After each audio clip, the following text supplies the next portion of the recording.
ನಮಸ್ಕಾರ ಸ್ನೇಹಿತರೆ, welcome back to one more video of AMIS Kannada. So ಸಿಕ್ಕಾಪಟ್ಟೆ ಜ್ವರ ಬಂದಿದೆ ಇವತ್ತು ನಂಗೆ. ಮಳೆ ಬಂತು ಅಂತ ಜೋಶಲ್ಲಿ ಒಳ್ಳೆ ಮಗು ತರ ಓಡ್ತಿರ್ತಾರೆ. ನಂಗೆ ಹ್ಯಾಬಿಟ್ ಇದೆ, ಮಳೆ ಬಂದ್ರೆ ಸಾಕು ಐ ಕೀಪ್ ರನ್ನಿಂಗ್. ರಾತ್ರಿ ಆಗಿರ್ಲಿ ಬೆಳಕಾಗಿರ್ಲಿ ಮಳೆ ಅಂದ್ರೆ ನಾನು ಓಡೋದೆ. ಸ್ವಲ್ಪ ಶೀತ ಮತ್ತೆ ಜ್ವರ ಬಂದಿದೆ, ಅದಕ್ಕೆ ಹುಡಿ ಹಾಕೊಂಡಿದ್ದೇನೆ. ಬೇಜಾರಾಗ್ಬೇಡಿ, it's one of my favourite. ಸಿಕ್ಕಾಪಟ್ಟೆ ಒಳ್ಳೆ ಕ್ವಾಲಿಟಿ ಇದು, ಚಳಿ ಆಗಲ್ಲ ಅಂತ. ಬಟ್ ವಿಡಿಯೋದಲ್ಲಿ ಎಲ್ಲೋ ಡರ್ಟಿ ಫೆಲೋ ತರ ಕಂಡ್ರೆ ಐ ಆಮ್ ಸಾರಿ. ಸೊ ನಾನು ಎಕಾನಮಿನ ಕವರ್ ಮಾಡ್ತಾ ಇದ್ದೆ. ಸೊ ಎಕಾನಮಿಯಲ್ಲಿ ನಿಮ್ಗೆ ಆಲ್ರೆಡಿ ನಾನು ಎಲ್ಲಾ ಕಾನ್ಸೆಪ್ಟ್ ಹೇಳಿದ್ದೇನೆ. LPG ರಿಫಾರ್ಮ್ಸ್ ಬಗ್ಗೆ ಹೇಳಿದ್ದೇನೆ, ಲಿಬರಲೈಸೇಷನ್, ಪ್ರೈವೇಟೈಸೇಷನ್ ಮತ್ತೆ ಗ್ಲೋಬಲೈಸೇಷನ್. ಸೊ ಇವಾಗ ನಾನು ಕಂಟಿನ್ಯೂ ಮಾಡೋಣ ಸ್ಟೋರಿನ. ಓಕೆ, ಸ್ಟೋರಿನ ಕಂಟಿನ್ಯೂ ಮಾಡೋಕ್ಕಿಂತ ಮುಂಚೆ ಇನ್ನೊಂದು ಚಿಕ್ಕ ಎಕನಾಮಿಕ್ ಟರ್ಮ್ ನಾನು ಇಂಟ್ರೊಡ್ಯೂಸ್ ಮಾಡ್ಕೊಡ್ತೇನೆ. Please write down. Inclusiveness. Inclusive, ಇನ್ನೊಂದು ಪದ ಬಂದ್ಬಿಟ್ಟು ಇನ್ಕ್ಲೂಸಿವ್ ಅಂತ. ಇನ್ಕ್ಲೂಸಿವ್ ಅಂದ್ರೆ taking everyone together. Inclusive ಅಂದ್ರೆ ಟೇಕಿಂಗ್ ಎವ್ರಿ ಒನ್ ಟುಗೆದರ್. ಅಂದ್ರೆ ಪ್ರತಿಯೊಬ್ಬರನ್ನ ಕೂಡ ಸೇರಿಸ್ಕೊಡುವಂತದ್ದಂತ. ಟೇಕಿಂಗ್ ಎವ್ರಿ ಒನ್ ಟುಗೆದರ್ ಅಂದ್ರೆ ಪ್ರತಿಯೊಬ್ಬರನ್ನ ಕೂಡ ಸೇರಿಸ್ಕೊಡುವಂತದ್ದು. ಯಾರನ್ನೂ ಬಿಟ್ಟು ಹೋಗ್ಬಾರ್ದು, ಎಲ್ಲರನ್ನು ಒಕ್ಕೂಡ್ಸ್ಕೊಂಡು ಹೋಗೋಣ, ಎಲ್ಲರನ್ನು ಸೇರಿಸ್ಕೊಂಡು ಮುಂದೆ ನಡೆಯೋಣ ಅನ್ನೋ ಕಾನ್ಸೆಪ್ಟ್ ಏನಿದೆ, ದಟ್ ಈಸ್ ಇನ್ಕ್ಲೂಸಿವ್ನೆಸ್. ಅಂದ್ರೆ ಪ್ರತಿಯೊಬ್ಬರನ್ನು ಕೂಡ ಸೇರಿಸೋದು. ಫಾರ್ ಎಕ್ಸಾಂಪಲ್ ಈಗ ನನ್ನೊಂದು ಚಿಕ್ಕ ಕಂಪ್ನಿ ಇದೆ ಅಂತ ಇಟ್ಕೊಳ್ಳಿ. ನನ್ನೊಂದು ಚಿಕ್ಕ ಕಂಪ್ನಿ ಇದ್ದು ನಾನು ಈ ಕಂಪ್ನಿನ ಇನ್ಕ್ಲೂಸಿವ್ ಮಾಡ್ಬೇಕಂತ ಇದ್ದೀನಿ ಅಂದ್ರೆ, ಇನ್ ಕೇಸ್ ಈ ಚಿಕ್ಕ ಕಂಪ್ನಿನ ನಾನು ಇನ್ಕ್ಲೂಸಿವ್ ಮಾಡ್ಬೇಕಂತ ಇದ್ದೀನಿ ಅಂದ್ರೆ ಜನರಲಿ ಏನಾಗುತ್ತೆ, ಆ ಊರ್ ಸುತ್ತಮುತ್ತ ಇರೋ ಜನರೆಲ್ಲರೂ ಈ ಕಂಪ್ನಿಯಲ್ಲಿ ಕೆಲಸ ಮಾಡ್ಬೇಕು. ಆತರ ಇನ್ಕ್ಲೂಸಿವ್ ಗ್ರೋತ್ ಇನ್ ವಿಲೇಜ್. ಒಂದ್ ಹಳ್ಳಿಯಲ್ಲಿ ನಾನು ಇನ್ಕ್ಲೂಸಿವ್ ಗ್ರೋತ್ ತರಬೇಕಂತ ಇದ್ದೀನಿ ಅಂದ್ರೆ ಪ್ರತಿಯೊಬ್ರು ಕೂಡ ಈ ಹಳ್ಳಿಯಿಂದ ಈ ಕಂಪ್ನಿ ಒಳಗೆ ಸೇರ್ಕೋಬೇಕಂತ ಹೇಳ್ತಾರೆ. Every one should be a part of this. ಅದನ್ನ ಇನ್ಕ್ಲೂಸಿವ್ ಅಂತ ಕರೀತಾನೆ. ಸೊ ನಾನು ಯಾವಾಗ ಇನ್ಕ್ಲೂಸಿವ್ ಅಂತ ಕರೀತೇನೆ, ಪ್ರತಿಯೊಬ್ಬರನ್ನ ಕೂಡ ಒಂದು ಕಡೆ ಸೇರಿಸ್ತಾ ಇದ್ದೇನೆ ಅಂತ ಇಟ್ಕೊಳ್ಳಿ. ಅದೇ ತರ ನಾನು ಯಾವಾಗ ಇನ್ಕ್ಲೂಸಿವ್ ಗ್ರೋತ್ ಅಂತೀನೋ, ಯಾವಾಗ ನಾನು ಇನ್ಕ್ಲೂಸಿವ್ ಗ್ರೋತ್ ಅನ್ನೋ ಪದನ ಬಳಸ್ತೇನೋ, ಇನ್ಕ್ಲೂಸಿವ್ ಗ್ರೋತ್ ಅಂದ್ರೆ ನಾನು ಲಾಭ ಮಾಡ್ತಾ ಇದ್ರೆ, ನನ್ ಜೊತೆ ಪ್ರತಿಯೊಬ್ರು ಕೂಡ ಲಾಭ ಮಾಡ್ಬೇಕು ಅಂತ. ನಾನ್ ಮುಂದೆ ನಡೀತಾ ಇದ್ದೀನಿ ಅಂದ್ರೆ ಪ್ರತಿಯೊಬ್ರು ಕೂಡ ನನ್ನ ಜೊತೆ ಮುಂದೆ ನಡಿಬೇಕಂತ. ಅರ್ಥ ಆಗ್ತಿದೆಯಾ? ಇನ್ಕ್ಲೂಸಿವ್ ಗ್ರೋತ್ ಅಂದ್ರೆ 130 ಕೋಟಿ ಜನ ಕೂಡ ಲಾಭ ಮಾಡ್ಬೇಕು. 130 ಕೋಟಿ ಜನ ಕೂಡ ಲಾಭ ಮಾಡ್ಬೇಕು. ಇನ್ಕ್ಲೂಸಿವ್ ಪ್ರಾಫಿಟ್ ಅಂದ್ರೆ ಪ್ರತಿಯೊಬ್ರು ಲಾಭ ಮಾಡ್ಬೇಕು. ಇನ್ಕ್ಲೂಸಿವ್ ಗ್ರೋತ್ ಅಂದ್ರೆ ನಾನು ಬೆಳೀತಾ ಇದ್ರೆ ನನ್ ಜೊತೆ ಎಲ್ಲರೂ ಬೆಳೀತಾ ಬರ್ಬೇಕು ಅಂತ. ಇದನ್ನ ಇನ್ಕ್ಲೂಸಿವ್ ಗ್ರೋತ್ ಅಂತ ಕರೀತಾರೆ. ಇನ್ಕ್ಲೂಸಿವ್ ಗ್ರೋತ್ ಅಂದ್ರೆ ಏನು? ನಮ್ಮ ಜೊತೆ ನಮ್ಮೆಲ್ಲರೂ ಕೂಡ ನಾವು ಬೆಳೆಯೋಣ, ನಮ್ಮೆಲ್ಲರ ಜೊತೆ ನಮ್ಮವ್ರನ್ನು ಕೂಡ ಬೆಳೆಸ್ಕೊಂಡು ಹೋಗೋಣ ಅನ್ನೋ ಕಾನ್ಸೆಪ್ಟ್ ಏನಿದೆ, that is called as inclusive growth. Inclusive growth ಅಂದ್ರೆ ಏನು? ನಾನ್ ಬೆಳಿಬೇಕು, ನನ್ ಜೊತೆ ಎಲ್ಲರೂ ಬೆಳಿಬೇಕಂತ. ಸೊ ಇವಾಗ ನಾನು ಇನ್ಕ್ಲೂಸಿವ್ ಗ್ರೋತ್ ಹೇಗೆ ವರ್ಕ್ ಆಗುತ್ತೆ ಭಾರತದ ಕಾನ್ಸೆಪ್ಟ್ ಅಲ್ಲಿ ಅಂತ ಹೇಳೋದಾದ್ರೆ ನೋಡಿ, let me explain this with an example. ನಾವು ಜನರಲಿ ಯೂಸ್ ಮಾಡುವಂತ ಕಾನ್ಸೆಪ್ಟ್ ಟ್ರಿಕಲ್ ಡೌನ್ ಥಿಯರಿ ಅಂತ. ಟ್ರಿಕಲ್ ಡೌನ್ ಥಿಯರಿ ಅಂದ್ರೆ ಒಂದು ಟ್ರಯಾಂಗಲ್ ಅಲ್ಲಿ ಬಿಡಿಸಿ ತೋರಿಸ್ತೇನೆ. ಟ್ರಿಕಲ್ ಡೌನ್ ಥಿಯರಿ ಹೇಗೆ ವರ್ಕ್ ಆಗುತ್ತಪ್ಪ ಅಂತ ನೋಡಿ. ಟ್ರಿಕಲ್ ಡೌನ್ ಥಿಯರಿಯಲ್ಲಿ ಟಾಪ್ ಮೇಲ್ಗಡೆ ಏನಿದೆ, ಟಾಪ್ ಸೆಕ್ಷನ್ ಅಲ್ಲಿ ಇದನ್ನ ನಾವು ರಿಚ್ ಪೀಪಲ್ ಅಂತ ಕರಿತೇವೆ. ಅದು ಶ್ರೀಮಂತ ಇರ್ತಾರಲ್ವಾ, ಅವ್ರು ಇಲ್ಲಿ ಇರ್ತಾರೆ ರಿಚ್ ಪೀಪಲ್. ಅತಿ ಶ್ರೀಮಂತರು ಮೇಲ್ಗಡೆ ಇರ್ತಾರೆ, ಬಡವರು ಏನಿರ್ತಾರೆ middle class, lower middle class. So ಇಲ್ಲಿ ಪುವರ್ ಪೀಪಲ್ ಇರ್ತಾರೆ. ಜನರಲಿ ಇಲ್ಲಿ ಬಡವರು ಇರ್ತಾರೆ, ಪುವರ್ ಪೀಪಲ್. ಸೊ ನೀವು ಕೇಳಬಹುದು ಯಾಕೆ ಟ್ರಯಾಂಗಲ್ ನ ರೆಪ್ರೆಸೆಂಟ್ ಮಾಡ್ತೀವಿ ಅಂದ್ರೆ, ಪ್ರತಿ ದೇಶದಲ್ಲಿ ರಿಚ್ ಪೀಪಲ್ ಅಂತ ಶ್ರೀಮಂತರು ಏನಿರ್ತಾರೆ ಅವ್ರು ಕಮ್ಮಿ ಇರ್ತಾರೆ. ನೋಡಿ ಇಲ್ಲಿ ತುಂಬಾ ಚಿಕ್ಕ ಏರಿಯಾ ಇದಲ್ವಾ. ಶ್ರೀಮಂತರು ಏನಿದ್ದಾರೆ ಅವ್ರು ತುಂಬಾ ಕಮ್ಮಿ ಇರ್ತಾರೆ. ಅದೇ ನೀವು ಯಾವುದೇ ದೇಶದ ರೆಫರೆನ್ಸ್ ಹಾಕೊಳ್ಳಿ, ಬಡವರು ಏನಿರ್ತಾರೆ ಅವ್ರು ಜಾಸ್ತಿ ಇರ್ತಾರೆ. ಅದಕ್ಕೆ ನಾವು ಟ್ರಯಾಂಗಲ್ ಅಲ್ಲಿ ಬಿಡಿಸೋದು. ಅರ್ಥ ಆಗ್ತಿದ್ಯಾ? ರಿಚ್ ಪೀಪಲ್ ಮೇಲಿದ್ದಾರೆ, ಪುವರ್ ಪೀಪಲ್ ಕೆಳಗಿದ್ದಾರೆ. ಸೊ ನಾನೇನ್ ಪ್ಲಾನ್ ಮಾಡ್ತೇನೆ ಅಂದ್ರೆ, ಈ ರಿಚ್ ಪೀಪಲ್ ಅಲ್ಲಿ ಫಾರ್ ಎಕ್ಸಾಂಪಲ್ ಈಗ ಜಿಯೋ ಇದೆ ಅಂತ ಇಟ್ಕೊಳ್ಳಿ. ಜಿಯೋ ಕಂಪನಿ ಶ್ರೀಮಂತರದು. ಸೊ ಸರ್ಕಾರ ಏನ್ ಮಾಡುತ್ತೆ, ಜಿಯೋ ಕಂಪನಿಗೆ ಕೆಲವೊಂದು ಬೆನಿಫಿಟ್ಸ್ ನ ಕೊಡುತ್ತೆ. ಫಾರ್ ಎಕ್ಸಾಂಪಲ್ ಟ್ಯಾಕ್ಸ್ ನ ಕಮ್ಮಿ ಮಾಡಬಹುದು. ಓಕೆ, ಸುಮ್ಮನೆ ಎಕ್ಸಾಂಪಲ್, ಇವ್ರ ಕಂಪನಿ ಟ್ಯಾಕ್ಸ್ ನ ಕಮ್ಮಿ ಮಾಡ್ತಾರೆ. ಯಾಕೆ ಕಮ್ಮಿ ಮಾಡ್ತಿದ್ದಾರೆ ನೋಡಪ್ಪ, ಜಿಯೋ ನೀನ್ ಇನ್ ಕೇಸ್ ಒಂದು ಹಳ್ಳಿಯಲ್ಲಿ ನಿನ್ನ ಫ್ಯಾಕ್ಟ್ರಿನ ಕಟ್ಟಿದ್ರೆ, ಸುಮ್ಮನೆ ಒಂದು ಹಳ್ಳಿಯಲ್ಲಿ ನಿನ್ನ ಫ್ಯಾಕ್ಟ್ರಿನ ಕಟ್ಟಿದ್ರೆ ನಾನ್ ನಿಂಗೆ ಬೆನಿಫಿಟ್ ನಾನ್ ನಿಂಗೆ ಸರ್ಕಾರದಿಂದ ಬೆನಿಫಿಟ್ಸ್ ಕೊಡ್ತೇನೆ. ಏನ್ ಹೇಳ್ತಿದ್ದಾರೆ, ಜಿಯೋ ಬೇಡ, ಇದು ಸ್ವಲ್ಪ ಕಷ್ಟ ಆಗ್ಬೋದು ನಿಮ್ಗೆ. ಜಿಯೋಕ್ಕಿಂತ ನಾನು ಮಹೇಂದ್ರ ಅವ್ರನ್ನ ತಗೊಳ್ತೇನೆ. ಮಹೇಂದ್ರ ಕಾರ್ ಕಂಪನಿಗೆ ಸರ್ಕಾರ ಏನ್ ಹೇಳ್ತಿದೆ, ನೋಡಪ್ಪ ಮಹೇಂದ್ರ, ನಾನ್ ನಿಮ್ಗೆ ಕೆಲವೊಂದು ಬೆನಿಫಿಟ್ಸ್ ನ ಕೊಡ್ತೇನೆ. ಯಾವ ತರ ಬೆನಿಫಿಟ್ಸ್ ನ ಕೊಡ್ತೇನೆ, ನೀನ್ ಇನ್ ಕೇಸ್ ನಿನ್ನ ಕಾರ್ ಮಾಡುವಂತ ಫ್ಯಾಕ್ಟರಿ ಏನಿದೆ, ಮ್ಯಾನುಫ್ಯಾಕ್ಚರಿಂಗ್ ಯೂನಿಟ್, ಕಾರ್ ಮಾಡುವಂತ ಫ್ಯಾಕ್ಟರಿ ಏನಿದೆ, ಅದನ್ನ ನೀನೊಂದು ಹಳ್ಳಿಯಲ್ಲಿ ಕಟ್ಟಿದ್ರೆ, ಕೇಳಿಸ್ಕೊಳ್ಳಿ, ಅದನ್ನ ನೀನು ಒಂದು ಹಳ್ಳಿಯಲ್ಲಿ ನಿನ್ನ ಫ್ಯಾಕ್ಟ್ರಿನ ಕಟ್ಟಿದ್ರೆ ನಾನ್ ನಿಂಗೆ ಬೆನಿಫಿಟ್ಸ್ ಕೊಡ್ತೇನೆ ಅಂತ ಹೇಳ್ತಾರೆ. ಸೊ ಏನ್ ಹೇಳ್ತಿದ್ದಾರೆ ಸರ್ಕಾರದವರು, ಬಡವರಿಗೆ ಬೆನಿಫಿಟ್ ಕೊಡೋ ಬದಲು, ಬಡವರಿಗೆ ಹೆಲ್ಪ್ ಮಾಡೋ ಬದಲು ಶ್ರೀಮಂತರಿಗೆ ಹೆಲ್ಪ್ ಮಾಡ್ತಿದ್ದಾರೆ. ಏನ್ ಮಾಡ್ತಿದ್ದಾರೆ, ಮಹೇಂದ್ರ ಅವರೇ ಒಂದ್ ಕೆಲಸ ಮಾಡಿ, ನೀವು ಒಂದು ಹಳ್ಳಿಯಲ್ಲಿ ಫ್ಯಾಕ್ಟ್ರಿ ಕಟ್ಟಿ ಅಂತ ಹೇಳ್ತಿದ್ದಾರೆ. ಎಲ್ಲಿ ಕಟ್ಟಬೇಕಂತೆ, ಒಂದು ಹಳ್ಳಿಯಲ್ಲಿ ಫ್ಯಾಕ್ಟ್ರಿ ಕಟ್ಟಿ ಅಂತ ಹೇಳ್ತಿದ್ದಾರೆ. ಸೊ ಇದರಿಂದ ಏನಾಗಬಹುದು, ಇದರಿಂದ ಏನಾಗತ್ತಂದ್ರೆ what they believe is top class society ಜನಕ್ಕೆ ನಾವೇನಾದ್ರೂ ಬೆನಿಫಿಟ್ಸ್ ನ ಕೊಡ್ತಾ ಹೋದ್ರೆ ಅದ್ರದ್ದು ಲಾಭ ಏನಿದೆ ಅದು ಬಡವರ ಜನಕ್ಕೆ ಕೂಡ ಮುಟ್ಟತ್ತೆ ಅಂತ ಹೇಳ್ತಾರೆ. ಶ್ರೀಮಂತರಿಗೆ ನಾವೇನಾದ್ರೂ ಲಾಭಗಳನ್ನ ಕೊಟ್ರೆ ಅದು ಕೆಳಗಡೆ ಬರ್ತಾ ಬರ್ತಾ ಬರ್ತಾ ಬರ್ತಾ ಬರ್ತಾ ಬಡವರಿಗೆ ಕೂಡ ಮುಟ್ಟತ್ತೆ ಅಂತ ಹೇಳ್ತಾರೆ. ಇದನ್ನ ನಾವು ಟ್ರಿಕಲ್ ಡೌನ್ ಥಿಯರಿ ಅಂತ ಕರಿತೇವೆ. ಇದನ್ನ ನಾವು ಏನಂತ ಕರಿತೇವೆ, trickle down theory. It's a capitalist ideology. ಇದು ಕ್ಯಾಪಿಟಲಿಸಂ ಇಂದ ಬರುವಂತ ಒಂದು ಕಾನ್ಸೆಪ್ಟ್. ಟ್ರಿಕಲ್ ಡೌನ್ ಥಿಯರಿ ಅಂದ್ರೆ ಏನು, ಶ್ರೀಮಂತರಿಗೆ ನಾವು ಲಾಭಗಳು ಕೊಡೋದ್ರಿಂದ ಅದು ಸ್ಲೋಲಿ ಏನಾಗುತ್ತೆ, ಬಡವರಿಗೆ ಮುಟ್ತಾ ಹೋಗುತ್ತೆ ಅಂತ ಹೇಳ್ತಾರೆ. ಇದನ್ನ ನಾವು ಟ್ರಿಕಲ್ ಡೌನ್ ಥಿಯರಿ ಅಂತ ಕರಿತೇವೆ. ಇವಾಗ ಇದು ಹೇಗೆ ವರ್ಕ್ ಆಗುತ್ತೆ, ಇಂಡಿಯನ್ ಕಾನ್ಸೆಪ್ಟ್ ಅಲ್ಲಿ ಇದು ಹೇಗೆ ವರ್ಕ್ ಆಗುತ್ತೆ ಅಂತ ನಾನು ನಿಮ್ಗೆ ಎಕ್ಸ್ಪ್ಲೇನ್ ಮಾಡ್ತೇನೆ. ನೋಡಿ ಹೇಗೆ ಇದು ಇಂಡಿಯನ್ ಕಾನ್ಸೆಪ್ಟ್ ಅಲ್ಲಿ ಹೆಲ್ಪ್ ಆಗುತ್ತೆ ಅಂತ. ಇವಾಗ ನೀವು ಎಕ್ಸಾಂಪಲ್ ತಗೊಳ್ಳೋದಾದ್ರೆ ಟ್ರಿಕಲ್ ಡೌನ್ ಥಿಯರಿಗೆ ಜನರಲ್ ಎಕ್ಸಾಂಪಲ್ ತಗೊಳ್ಳೋದಾದ್ರೆ ಬೆಂಗಳೂರು ಐಟಿ ಸೆಕ್ಟರ್ ನ ಕೂಡ ತಗೋಬಹುದು. ಬಟ್ ನಾನು ನಿಮ್ಗೊಂದು ಚಿಕ್ಕ ಕಾನ್ಸೆಪ್ಟ್ ಹೇಳ್ತೇನೆ ಹೆಂಗೆ ಟ್ರಿಕಲ್ ಡೌನ್ ವರ್ಕ್ ಆಗುತ್ತೆ ಅಂತ. ನೋಡಿ ಒಂದು ಹಳ್ಳಿ ಇದೆ, ಆ ಹಳ್ಳಿಯಲ್ಲಿ ಏನೂ ಇಲ್ಲ. ಒಂದು ಹಳ್ಳಿ ಇದೆ, ಆ ಹಳ್ಳಿಯಲ್ಲಿ ಏನೇನೂ ಇಲ್ಲ.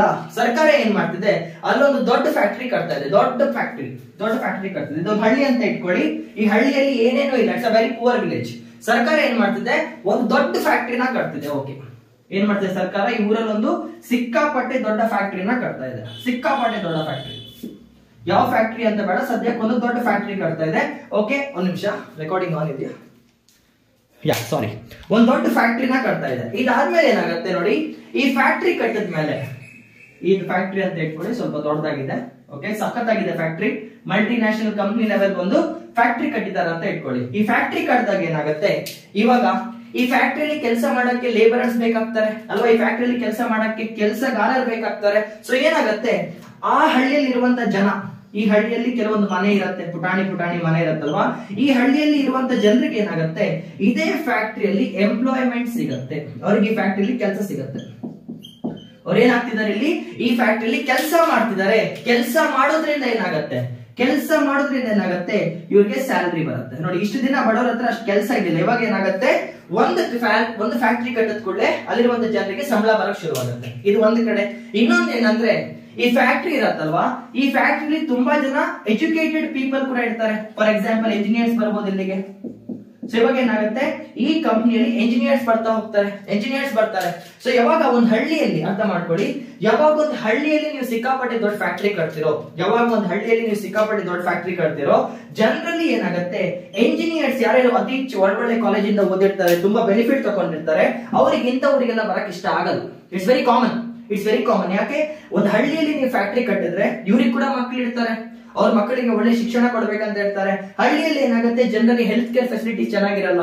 ಸೊ ಇಂಥ ಜನ ಈ ಊರಿಗೆ ಬರಕ್ ಇಷ್ಟಪಡಲ್ಲ. ಸೊ ಅವಾಗ ಏನಾಗುತ್ತೆ ನೋಡಿ, ಇದೇ ಊರ್ ಪಕ್ಕದಲ್ಲಿ ಒಂದು ಸಿಟಿ ಇದೆ ಅಂತ ಇಟ್ಕೊಳ್ಳಿ. ಇಲ್ಲಿ ಏನಾಗಿದೆ, ಒಂದು ಸಿಟಿ ಇದೆ, ಇಲ್ಲೊಂದು ತುಂಬಾ ದೊಡ್ಡ ಸಿಟಿ ಇದೆ, ಒಂದು ದೊಡ್ಡ ಸಿಟಿ ಇದೆ, ದೊಡ್ಡ ಊರಿದೆ.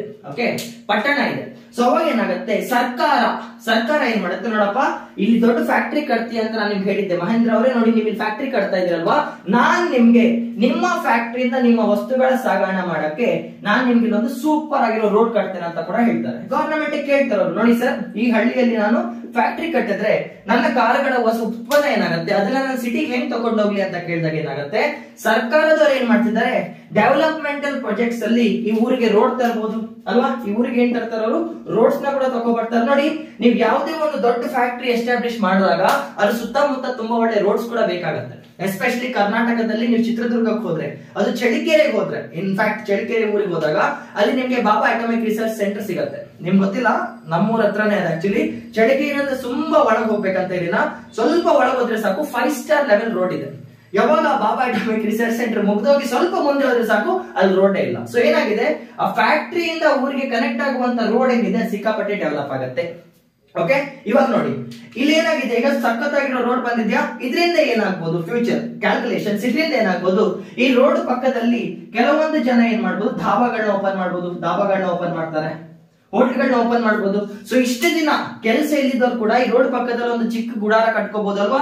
ಒಂದು ರೋಡ್ ಹಾಕಿದ್ರಿಂದ ಏನಾಗಿದೆ, ಇಲ್ಲೊಂದು ಚಿಕ್ಕ ಗುಡಾರ ಬಂದಿದೆ. ಅದಾದ್ಮೇಲೆ ಏನಾಗ್ಬೋದು, ಈ ರೋಡ್ ಇರೋದ್ರಿಂದ ಇಲ್ಲೊಬ್ರು ಪೆಟ್ರೋಲ್ ಬಂಕ್ ನ ಕೂಡ ಹಾಕ್ಬಹುದು. ಜಸ್ಟ್ ರೋಡ್ ಇಂದ ಬೆನಿಫಿಟ್ಸ್ ಹೇಳ್ತಿದ್ದೇನೆ. ಈ ರೋಡ್ ಇರೋದ್ರಿಂದ ಏನಾಗಿದೆ, ಪೆಟ್ರೋಲ್ ಬಂಕ್ ನ ಹಾಕ್ಬಹುದು. ಅಂಡ್ ನೆನ್ಪಿಟ್ಕೊಳ್ಳಿ, ರೋಡ್ ಅಲ್ಲಿ ಜನರಲ್ ಏನಾಗುತ್ತೆ, ಆಕ್ಸಿಡೆಂಟ್ಸ್ ಕೂಡ ಆಗುತ್ತೆ. It's very common. ಹೈವೇಸ್ ಅಲ್ಲಿ ಆಕ್ಸಿಡೆಂಟ್ ಆಗೋ ಸಿಕ್ಕಾಪಟ್ಟೆ ಕಾಮನ್. ಇದರಿಂದ ಏನಾಗುತ್ತೆ, ಈ ರೋಡ್ ಹತ್ರ ಎಲ್ಲೋ ಒಂದ್ ಕಡೆ ಹೊಸ ಹಾಸ್ಪಿಟಲ್ ನ ಕೂಡ ಕಟ್ಕೋಬಹುದು ನಾವು. ಯಾರೋ ಒಬ್ರು ಇಲ್ಲಿ ಬಂದು ಹಾಸ್ಪಿಟಲ್ ಹಾಕ್ಬಹುದು, ಅಥವಾ ಗವರ್ನಮೆಂಟ್ ಒಂದು ಹಾಸ್ಪಿಟಲ್ ನ ಕಟ್ಬಹುದು. ಜೊತೆಗೆ ಇವಾಗ ನೋಡಿ, ಇಲ್ಲಿರುವಂತ ಎಂಜಿನಿಯರ್ಸ್ ಏನಿದ್ದಾರೆ, ತುಂಬಾ ವೆಲ್ ಎಜುಕೇಟೆಡ್ ಎಂಜಿನಿಯರ್ಸ್ ಏನಿದ್ದಾರೆ, ಈ ಫ್ಯಾಕ್ಟರಿ ಜೊತೆಗೆ, ಇದು ದೊಡ್ಡ ಫ್ಯಾಕ್ಟರಿ ಅಪ್ಪ, ಇದು ಸಾಮಾನ್ಯವಾದ ಊರಲ್ಲ. Mahindra is a very big company. So ಈ ಫ್ಯಾಕ್ಟರಿ ಜನಕ್ಕೆ ಈ ಹಳ್ಳಿಯಲ್ಲಿ ವಸತಿ ಫೆಸಿಲಿಟಿ ಇರಲ್ಲ. ಅದಕ್ಕೋಸ್ಕರ ಏನ್ ಮಾಡ್ಬೋದು, ಅವರು ರೂರಲ್ ಡೆವಲಪ್ಮೆಂಟ್ ಕೂಡ ಮಾಡ್ಬೋದು. ಈ ಹಳ್ಳಿನ ಡೆವಲಪ್ ಮಾಡ್ತಾರೆ. ರೂರಲ್ ಡೆವಲಪ್ಮೆಂಟ್ ಸ್ಕೀಮ್ಸ್ ನ ಕೂಡ ತಗೋಬರ್ತಾರೆ. ರೂರಲ್ ಡೆವಲಪ್ಮೆಂಟ್ ಅಲ್ಲಿ ಏನೇನ್ ಕೊಡಬಹುದು, ಅವರು ಒಂದು ಹಾಸ್ಪಿಟಲ್ ಕೊಡಬಹುದು, ಗವರ್ನಮೆಂಟ್ ಹಾಸ್ಪಿಟಲ್ ಕಟ್ಟಬಹುದು. ಇಲ್ಲಿ ಹಾಸ್ಪಿಟಲ್ ಬರುತ್ತೆ. ಅದೇ ತರ ಈ ಊರಲ್ಲಿ ಒಂದು ಗವರ್ನಮೆಂಟ್ ಸ್ಕೂಲ್ ಕೂಡ ಬರ್ಬೋದು ಅಲ್ವಾ. ಅಂಡ್ ಇನ್ನೊಂದು ನೆನ್ಪಿಟ್ಕೊಳ್ಳಿ, ಯಾವಾಗ ನೀವು ಒಂದು ದೊಡ್ಡ ಫ್ಯಾಕ್ಟರಿ ಕಟ್ತಾ ಇದ್ದೀರೋ, ಯಾವಾಗ ಒಂದು ದೊಡ್ಡ, ಫಾರ್ ಎಕ್ಸಾಂಪಲ್ ಕಾರ್ ಫ್ಯಾಕ್ಟರಿ ಕಟ್ತಾ ಇದ್ದೇನೆ ಗುರು, ಯಾವಾಗ ಒಂದು ನಾನು ಸಿಕ್ಕಾಪಟ್ಟೆ ದೊಡ್ಡ ಕಾರ್ ಮ್ಯಾನುಫ್ಯಾಕ್ಚರಿಂಗ್ ಫ್ಯಾಕ್ಟರಿ ಕಟ್ತಾ ಇದ್ದೀನೋ, ಅವಾಗ ಏನಾಗುತ್ತೆ, ಚಿಕ್ಕ ಪುಟ್ಟ ಊರಲ್ಲಿರುವಂತ ಜನರು ಬಂದು ಈ ಫ್ಯಾಕ್ಟರಿ ಸುತ್ತವರ ತಮ್ಮ ಚಿಕ್ಕ ಹೋಟ್ಲ್ ಹಾಕೋಬಹುದು. ಇಲ್ಲೊಂದು ಹೋಟ್ಲ್ ಕಟ್ಬೋದು. ಅವ್ರು ಬಂದು, ಕಾಣ್ತಿದ್ಯಾ, ಒಂದು ಫ್ಯಾಕ್ಟರಿ ಹಾಕಿದ್ದಕ್ಕೆ ಏನಾಗ್ತಿದೆ, ಇಷ್ಟೊಂದು ಬೆನಿಫಿಟ್ ಆಗ್ತಿದೆ. ಇಲ್ಲೊಂದು ಹೋಟೆಲ್ ನ ಕಟ್ಕೋಬಹುದು. ಇದಾದ್ಮೇಲೆ ಏನಾಗ್ಬೋದು, ಒಬ್ರು ಬಂದು ಇಲ್ಲಿ ಚಿಕ್ಕ ಬಟ್ಟೆ ಅಂಗಡಿ ಹಾಕ್ಬೋದು ಅಲ್ವಾ. ಒಬ್ರು ಏನ್ ಮಾಡ್ಬೋದು, ಇಲ್ಲಿ ಬಂದು ಇದು ಏನಂತಾರೆ ಕಿರಾಣಿ ಅಂಗಡಿ ಹಾಕ್ಬೋದು. ಸೊ ಏನಾಗ್ತಿದೆ, ಒಂದು ಫ್ಯಾಕ್ಟರಿ ಕಟ್ಟಿದ್ರಿಂದ ಒಂದ್ ಕಡೆ ಡೆವಲಪ್ಮೆಂಟ್ ಆಗ್ತಿದೆ, ಇನ್ನೊಂದು ಕಡೆ ಹಳ್ಳಿಯಲ್ಲಿರೋ ಜನಕ್ಕೆ ಕೆಲಸ ಸಿಗ್ತಿದೆ, ಇನ್ನೊಂದು ಕಡೆ ಚಿಕ್ಕ ಬಿಸ್ನೆಸ್ ಉತ್ಪನ್ನ ಆಗ್ತಿದೆ, ಇನ್ನೊಂದು ಕಡೆ ಏನಾಗ್ತಿದೆ, ರೂರಲ್ ಡೆವಲಪ್ಮೆಂಟ್ ಆಗ್ತಿದೆ. ನೆನ್ಪಿಟ್ಕೊಳ್ಳಿ, ಇಂಥ ಫ್ಯಾಕ್ಟರಿಗಳು ನೋಡಕ್ಕೆ ಕಂಟಿನ್ಯೂಸ್ ಪವರ್ ಸಪ್ಲೈ ಕೂಡ ಬೇಕಾಗುತ್ತೆ. ಸೊ ಏನಾಗ್ಬೋದು, ಯಾವ ಹಳ್ಳಿಯಲ್ಲಿ ಕರೆಂಟ್ ಇರ್ಲಿಲ್ವೋ ಆ ಹಳ್ಳಿಗೆ ಈಗ ಹೈ 24 hours ಕರೆಂಟ್ ಸಪ್ಲೈ ಕೂಡ ಬರ್ಬೋದು. ಬಿಕಾಸ್ ಇಂಥ ಫ್ಯಾಕ್ಟರೀಸ್ ವರ್ಕ್ ಆಗಕ್ಕೆ ಏನ್ ಬೇಕು, ಕರೆಂಟ್ ಸಪ್ಲೈ ಬೇಕಾಗತ್ತೆ. ಸೊ ಕರೆಂಟ್ಸ್ ಕೂಡ ಬರ್ಬೋದು. ಅರ್ಥ ಆಗ್ತಿದ್ಯಾ. ಕೆಲವೊಂದು ಹಳ್ಳಿಯಲ್ಲಿ ಕರೆಂಟ್ ಇರಲ್ಲ. ಇವಾಗ ರೂರಲ್ ಡೆವಲಪ್ಮೆಂಟ್ ಸ್ಕೀಮ್ ಅಲ್ಲಿ ಕರೆಂಟ್ ಬಂತು, ರೋಡ್ ಬಂತು, ಹಾಸ್ಪಿಟಲ್ ಬಂತು, ಕೆಲಸ ಸಿಕ್ತು. ಕೆಲಸದಿಂದ ಏನಾಯ್ತು, ಜನರಿಗೆ ಸ್ಯಾಲರಿ ಕೂಡ ಬರ್ತಿದೆ. ಆ ಸ್ಯಾಲರಿನ ತಗೊಂಡು ಮತ್ತೆ ಅವ್ರು ಇದೇ ಕಂಪ್ನಿ ಮೇಲೆ ಖರ್ಚು ಮಾಡಬಹುದು. ಇವಾಗ ಇಲ್ಲಿ ಓದ್ತಿದ್ದಂತ ಮಕ್ಕಳು, ಈ ಹಳ್ಳಿಯಲ್ಲಿ ಓದ್ತಿದ್ದಂತ ಮಕ್ಕಳು ಒಳ್ಳೆ ರೋಡ್ ಫೆಸಿಲಿಟಿಯಿಂದ ಸಿಟಿಗೆ ಹೋಗಿ ಡೈಲಿ ಅಪ್ ಅಂಡ್ ಡೌನ್ ಕೂಡ ಮಾಡಬಹುದು. ಅರ್ಥ ಆಗ್ತಿದ್ಯಾ. ಯಾವಾಗ ಒಂದು ದೊಡ್ಡ ಫ್ಯಾಕ್ಟರಿನ ನೀವು ಕಟ್ತಿರೋ, ಯಾವಾಗ ಒಂದು ಒಳ್ಳೆ ಕಂಪ್ನಿ ನೀವು ಬೆನಿಫಿಟ್ ಮಾಡಿ ಕೊಡ್ತಿರೋ, ಸುತ್ತಮುತ್ತ ಇರುವಂತ ಜನರಿಗೆ ಬೆನಿಫಿಟ್ ಆಗೇ ಆಗತ್ತೆ. ಅಂಡ್ ಜನರಲಿ ಇಂಥ ಫ್ಯಾಕ್ಟರಿಗಳನ್ನ ಕಟ್ಟೋ ಜಾಗದಲ್ಲಿ ಮರುಭೂಮಿ ಆಗಿರುತ್ತೆ ಅದು. ಅರ್ಥ ಆಗ್ತಿದ್ಯಾ. ಸೊ ಈ ಲ್ಯಾಂಡ್ ನ ಸರ್ಕಾರ ತಗೊಂಡಾಗ ಜನರಿಗೆ ದುಡ್ಡು ಕೂಡ ಕೊಡುತ್ತೆ, ರೆಂಟ್ ಕೂಡ ಕೊಡಬಹುದು. Anything is possible. Okay. So ಇಲ್ಲಿ ನಾವ್ ಏನ್ ಮಾಡಿದ್ದೇವೆ, ಏನ್ ಮಾಡಿದೆ ಆಕ್ಚುಲಿ, ಮಹೇಂದ್ರ ಕಂಪ್ನಿ ಎಕ್ಸಾಂಪಲ್ ತಗೊಂಡಿದ್ದು. ಮಹೇಂದ್ರ ಕಂಪ್ನಿ ಓನರ್ಗೆ ನಾನು ಇಲ್ಲಿ ಬೆನಿಫಿಟ್ಸ್ ಮಾಡಿ ಕೊಟ್ಟೆ. ನೋಡಪ್ಪ, ಈ ಊರಲ್ಲಿ ನೀನು ಇನ್ ಕೇಸ್ ಫ್ಯಾಕ್ಟರಿ ಕಟ್ಟಿದ್ರೆ ನಾನು ನಿಮಗೆ ಟ್ಯಾಕ್ಸ್ ಅಲ್ಲಿ ಸ್ವಲ್ಪ ರಿಯಾಯಿತಿ ಕೊಡ್ತೇನೆ, ಲ್ಯಾಂಡ್ ರಿಜಿಸ್ಟ್ರೇಷನ್ ಅಲ್ಲಿ ರಿಯಾಯಿತಿ ಕೊಡ್ತೇನೆ ಅಂತ. ಸೊ ಮಹೇಂದ್ರ ಅವರು ಫಾರ್ ಎಕ್ಸಾಂಪಲ್ ಈ ಊರಲ್ಲಿ ಫ್ಯಾಕ್ಟರಿ ಕಟ್ಟಿದ್ರಿಂದ ಬಡವರಿಗೆ ಕೆಲಸ ಸಿಗ್ತಾ ಇಲ್ವಾ. ಸೊ ಒಂದ್ ಕಡೆ ಏನಾಯ್ತು, ಬಡವರಿಗೆ ಕೆಲಸ ಸಿಗೋದ್ರಿಂದ ಅವರು ಕೂಡ ಬೆಳೀತಾ ಇದ್ದಾರೆ. ಸೊ ಮಹೇಂದ್ರ ಕಂಪ್ನಿ ಎಷ್ಟು ಲಾಭ ಮಾಡುತ್ತೋ ಆ ಲಾಭದಲ್ಲಿ ಸ್ವಲ್ಪ ಪಾರ್ಟ್ ಯಾರಿಗೆ ಬರ್ತಿದೆ, ಆ ಜನರಿಗೂ ಬರ್ತಿದೆ. ಇದ್ರ ಜೊತೆಗೆ ಏನಾಗಿದೆ, ಬೇರೆ ಬೇರೆ ಡೆವಲಪ್ಮೆಂಟ್ ಆಗಿದೆ. ಜನರಿಗೆ ರೋಡ್ ಸಿಗ್ತಾ ಬಂತು. ರೋಡ್ ಇಂದ ಅವರೀಗ ಇಲ್ಲಿ ಮಾರಾಟ ಮಾಡಿ, ಇಲ್ಲಿ ಉತ್ಪನ್ನ ಮಾಡೋ ವಸ್ತುಗಳನ್ನ, ಬಡವರು ಉತ್ಪನ್ನ ಮಾಡೋ ವಸ್ತುವನ್ನ ಡೈರೆಕ್ಟ್ ಆಗಿ ಮಾರ್ಕೆಟ್ ತಗೊಂಡೋಗಿ ಮಾರಾಟ ಮಾಡಬಹುದು. ಮೊದಲ ಬೆನಿಫಿಟ್ ಇಲ್ಲದೆ ಇರ್ಬೋದು ಅಲ್ವಾ. ಮತ್ತೆ ಏನಾಯ್ತು, ಸ್ಕೂಲ್ಸ್ ಬಂತು, ಡೆವಲಪ್ಮೆಂಟ್ ಆಯ್ತು, ಹೆಲ್ತ್ ಕೇರ್ ಬಂತು. ಸೊ ಏನಾಗ್ತಿದೆ, ಜನರಿಗೆ ಪ್ರಾಫಿಟ್ ಕೂಡ ಬರ್ತಿದೆ, ಜೊತೆಗೆ ಲಾಭ ಕೂಡ ಆಗ್ತಿದೆ. ಸೊ ಏನಾಯ್ತು, ಒಂದೇ ಒಂದು ಕಂಪನಿ ನಾನು ಡೆವಲಪ್ ಮಾಡಿದ್ದಕ್ಕೆ ಸುತ್ತಮುತ್ತ ಇರೋ 10 ಜನರಿಗೆ ಉದ್ಧಾರ ಆಗ್ತಿದಾರ ಇಲ್ವಾ. ಸೊ ಇದನ್ನ ನಾವು ಇನ್ಕ್ಲೂಸಿವ್ ಗ್ರೋತ್ ಅಂತ ಕರೀತೇವೆ. ಇನ್ಕ್ಲೂಸಿವ್ ಗ್ರೋತ್, ಇದನ್ನ ಏನಂತ ಕರೀತಾರೆ, ಇನ್ಕ್ಲೂಸಿವ್ ಗ್ರೋತ್ ಅಂತ ಕರೀತಾರೆ. ಒಬ್ಬರಿಗೆ ನೀವು ಬೆನಿಫಿಟ್ ಮಾಡಿದ್ರೆ ಆ ಬೆನಿಫಿಟ್ ಏನಿದೆ ಎಲ್ಲರಿಗೂ ಕೂಡ ಹಂಚ್ಕೊಂಡು ಹೋಗ್ಬೇಕು, ಎಲ್ಲರಿಗೂ ಕೂಡ ಬೆನಿಫಿಟ್ ಆಗ್ಬೇಕು. What is the meaning of inclusive growth? Mahindra company ಕೂಡ ಬೆಳೀತಿದೆ. ಈ ಕಂಪ್ನಿ ಬೆಳೀತಾ ಸುತ್ತಮುತ್ತ ಇರುವಂತ ಹಳ್ಳಿಯಲ್ಲಿರೋ ಜನ ಕೂಡ ಬೆಳೀತಾ ಇದ್ದಾರೆ, ಅವ್ರಿಗೂ ಕೂಡ ಲಾಭ ಆಗ್ತಿದೆ. ಅದೇ ತರ ಇಂಡಿಯಾ ಯಾವಾಗ ಒಂದು ಡೆವಲಪ್ಮೆಂಟ್ ಸ್ಕೀಮ್ ತರುತ್ತೋ ಅದ್ರ ಜೊತೆಗೆ ಬಡವರು ಕೂಡ ಬೆಳಿಬೇಕು. ಇನ್ನೊಂದು ನೆನ್ಪಿಟ್ಕೊಳ್ಳಿ, ಈ ರೋಡ್ ಕಟ್ಟಬೇಕಾದ್ರೆ ಈಗ ಏನಂದೆ, ಮಹೇಂದ್ರ ಕಂಪ್ನಿಯವರು ಇಲ್ಲಿ ರೋಡ್ ಹಾಕ್ಬೇಕಪ್ಪ, ಇಲ್ಲ ಫ್ಯಾಕ್ಟರಿ ಕಟ್ಟಲ್ಲ ಅಂತ ಹೇಳಿದಾಗ ಇಲ್ಲಿ ರೋಡ್ ಕಟ್ತಿದಾರೆ ತಾನೆ. ಸೊ ಈ ರೋಡ್ ಕನ್ಸ್ಟ್ರಕ್ಷನ್ ಇಂದ ಕೂಡ ಇಲ್ಲಿರೋ ಕೆಲಸಗಾರರು, ರೋಡ್ ಕಟ್ಟುವಂತ ಕೆಲಸಗಾರರಿಗೆ ಸಂಬಳ ಸಿಗತ್ತಾ ಇಲ್ವೋ, ವೇಜಸ್ ಸಿಗತ್ತೆ. ಯಾಕಂದ್ರೆ ರೋಡ್ ಕಟ್ಟಕ್ಕೆ ಏನ್ ಬೇಕು, ಕೂಲಿ ಕಾರ್ಮಿಕರು ಬೇಕು. ಸೊ ಆ ದುಡ್ಡು ಕೂಡ ಯಾರಿಗೆ ಹೋಗುತ್ತೆ, ಅಲ್ಲಿ ನಿಯರ್ ಬೈ ಇರುವಂತ ರೂರಲ್ ಡೆವಲಪ್ಮೆಂಟ್ ಜನಕ್ಕೆ ಹೋಗುತ್ತೆ. ಇಲ್ಲಿರೋ ಕೂಲಿ ಕಾರ್ಮಿಕರಿಗೆ ಈ ರೋಡ್ ಹಾಕಿದ್ರಿಂದ ಸಂಬಳ ಬರ್ತಾ ಹೋಗುತ್ತೆ. ಅದಾದ್ಮೇಲೆ ಸರ್ಕಾರ ಇಲ್ಲೊಂದು ಟೋಲ್ ಗೇಟ್ ನ ಕೂಡ ಹಾಕ್ಬಹುದು, ಇದರಿಂದ ಟ್ಯಾಕ್ಸ್ ನ ಕೂಡ ಕಲೆಕ್ಟ್ ಮಾಡುತ್ತೆ. ಸೊ ಅರ್ಥ ಆಗ್ತಿದ್ಯಾ, ಯಾವಾಗ ಒಂದು ಚಿಕ್ಕ ಡೆವಲಪ್ಮೆಂಟ್ ಆಗುತ್ತೋ ಇಷ್ಟು ಬೆನಿಫಿಟ್ಸ್ ಬರ್ತಾ ಹೋಗುತ್ತೆ. ಅಂಡ್ ಈ ಫ್ಯಾಕ್ಟರಿ ಕಟ್ಟಬೇಕಾದ್ರೂ ಕೂಡ ಕೂಲಿ ಕಾರ್ಮಿಕರ ಅವಶ್ಯಕತೆ ಇರುತ್ತೆ. ಕೂಲಿ ಕಾರ್ಮಿಕರ ಅವಶ್ಯಕತೆ ಇರುತ್ತೆ. ಅವ್ರು ಎಲ್ಲಿಂದ ಸಿಗ್ತಾರೆ? ಇದೇ ಹಳ್ಳಿಯಿಂದ ಸಿಗ್ತಾ ಹೋಗ್ತಾರೆ. ಸೊ ಏನಾಗುತ್ತೆ, ಯಾವಾಗ ಒಂದು ದೊಡ್ಡ ಫ್ಯಾಕ್ಟ್ರಿನ ನೀವು ಕಟ್ತಿರೋ, ಯಾವ್ದಾದ್ರು ಒಂದು ಅಂಡರ್ ಡೆವಲಪ್ಡ್ ಏರಿಯಾದಲ್ಲಿ ತುಂಬಾ ದೊಡ್ಡ ಫ್ಯಾಕ್ಟ್ರಿನ ಕಟ್ಟಕ್ಕೆ ಒಪ್ಕೊಳ್ತಾರೋ, ಸುತ್ತಮುತ್ತ ನ್ಯಾಚುರಲ್ ಡೆವಲಪ್ಮೆಂಟ್ಸ್ ಆಗ್ತಾ ಹೋಗುತ್ತೆ, ಸುತ್ತಮುತ್ತ ಇರುವಂತ ಜನರಿಗೆ ಬೆನಿಫಿಟ್ ಸಿಗ್ತಾನೆ ಹೋಗುತ್ತೆ. ಇದನ್ನ ಏನಂತ ಕರೀತಾರೆ? ಟ್ರಿಕಲ್ ಡೌನ್ ಥಿಯರಿ ಅಂತ ಕರೀತಾರೆ. ಅಂದ್ರೆ ರಿಚ್ ಕ್ಲಾಸ್ ಪೀಪಲ್ ಗೆ ನಾವು ಬೆನಿಫಿಟ್ ಮಾಡಿ ಕೊಟ್ರೆ, ರಿಚ್ ಕ್ಲಾಸ್ ಪೀಪಲ್ ನ ನಾವು ಪ್ರಮೋಟ್ ಮಾಡ್ತಾ ಹೋದ್ರೆ ಅದರ ಬೆನಿಫಿಟ್ಸ್ ಏನಿದೆ ಲೋಕಲ್ ಪೀಪಲ್ ಅಥವಾ ಲೋವರ್ ಕ್ಲಾಸ್ ಪೀಪಲ್ ಅಥವಾ ಬಡವರಿಗೆ ಬೆನಿಫಿಟ್ ಆಗ್ತಾ ಹೋಗುತ್ತೆ ಅಂತ ನೆನ್ಪಿಟ್ಕೊಳ್ಳಿ. ಈ ಒಂದು ಕಾನ್ಸೆಪ್ಟ್ ನ ಕರೆಕ್ಟ್ ಆಗಿ ಯುಟಿಲೈಸ್ ಮಾಡುವಂತ ಒಂದೇ ಒಂದು ಗವರ್ನಮೆಂಟ್, ಬಿಜೆಪಿ ಗವರ್ನಮೆಂಟ್.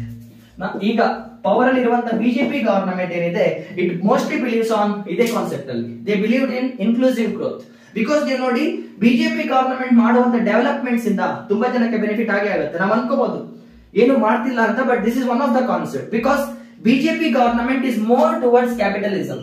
ಅವರ ಕ್ಯಾಪಿಟಲಿಸಂ ನ ನಂಬ್ತಾರೆ. ಕ್ಯಾಪಿಟಲಿಸಂ ಅಂದ್ರೆ ಏನು? ಪ್ರೈವೇಟ್ ಕಂಪನಿಗಳಿಗೆ ಪ್ರಮೋಷನ್ ಕೊಡ್ತಾ ಹೋಗ್ತಾರೆ, ಪ್ರೈವೇಟ್ ಕಂಪನಿಗಳಿಗೆ ಸಪೋರ್ಟ್ ಕೊಡ್ತಾ ಹೋಗ್ತಾರೆ. ಅದರಿಂದ ಏನಾಗ್ತಿದೆ, ದೇಶ ಬೆಳೀತಾನೆ ಬರ್ತಿದೆ. You can see lot of developments. But problem ಏನಂತ ಮುಂದೆ ಹೇಳ್ತಾನೆ, you can see lot of developments here. ಒಂದು ಪ್ರೈವೇಟ್ ಸೆಕ್ಟರ್ ಗೆ ನೀವು ಹೆಲ್ಪ್ ಮಾಡಿದಾಗ ಅದರದ್ದು ಪ್ರೊಸೆಸ್ ಏನಿದೆ ಅದೆಲ್ಲರಿಗೂ ಮುಟ್ತಾ ಇದೆ. ಇದು ಪ್ರೈವೇಟ್ ಕಂಪನಿ ಆಗ್ಬೇಕಂತ ಇಲ್ಲ, ಇದು ಗವರ್ನಮೆಂಟ್ PSU ಕೂಡ ಆಗ್ಬಹುದು, ಗವರ್ನಮೆಂಟ್ ಕಂಪನಿ ಕೂಡ ಫ್ಯಾಕ್ಟರಿ ಕಟ್ಟಬಹುದು, ಸೇಮ್ ಬೆನಿಫಿಟ್ಸ್ ಬರುತ್ತೆ, ಏನು ಡಿಫರೆನ್ಸ್ ಆಗಲ್ಲ.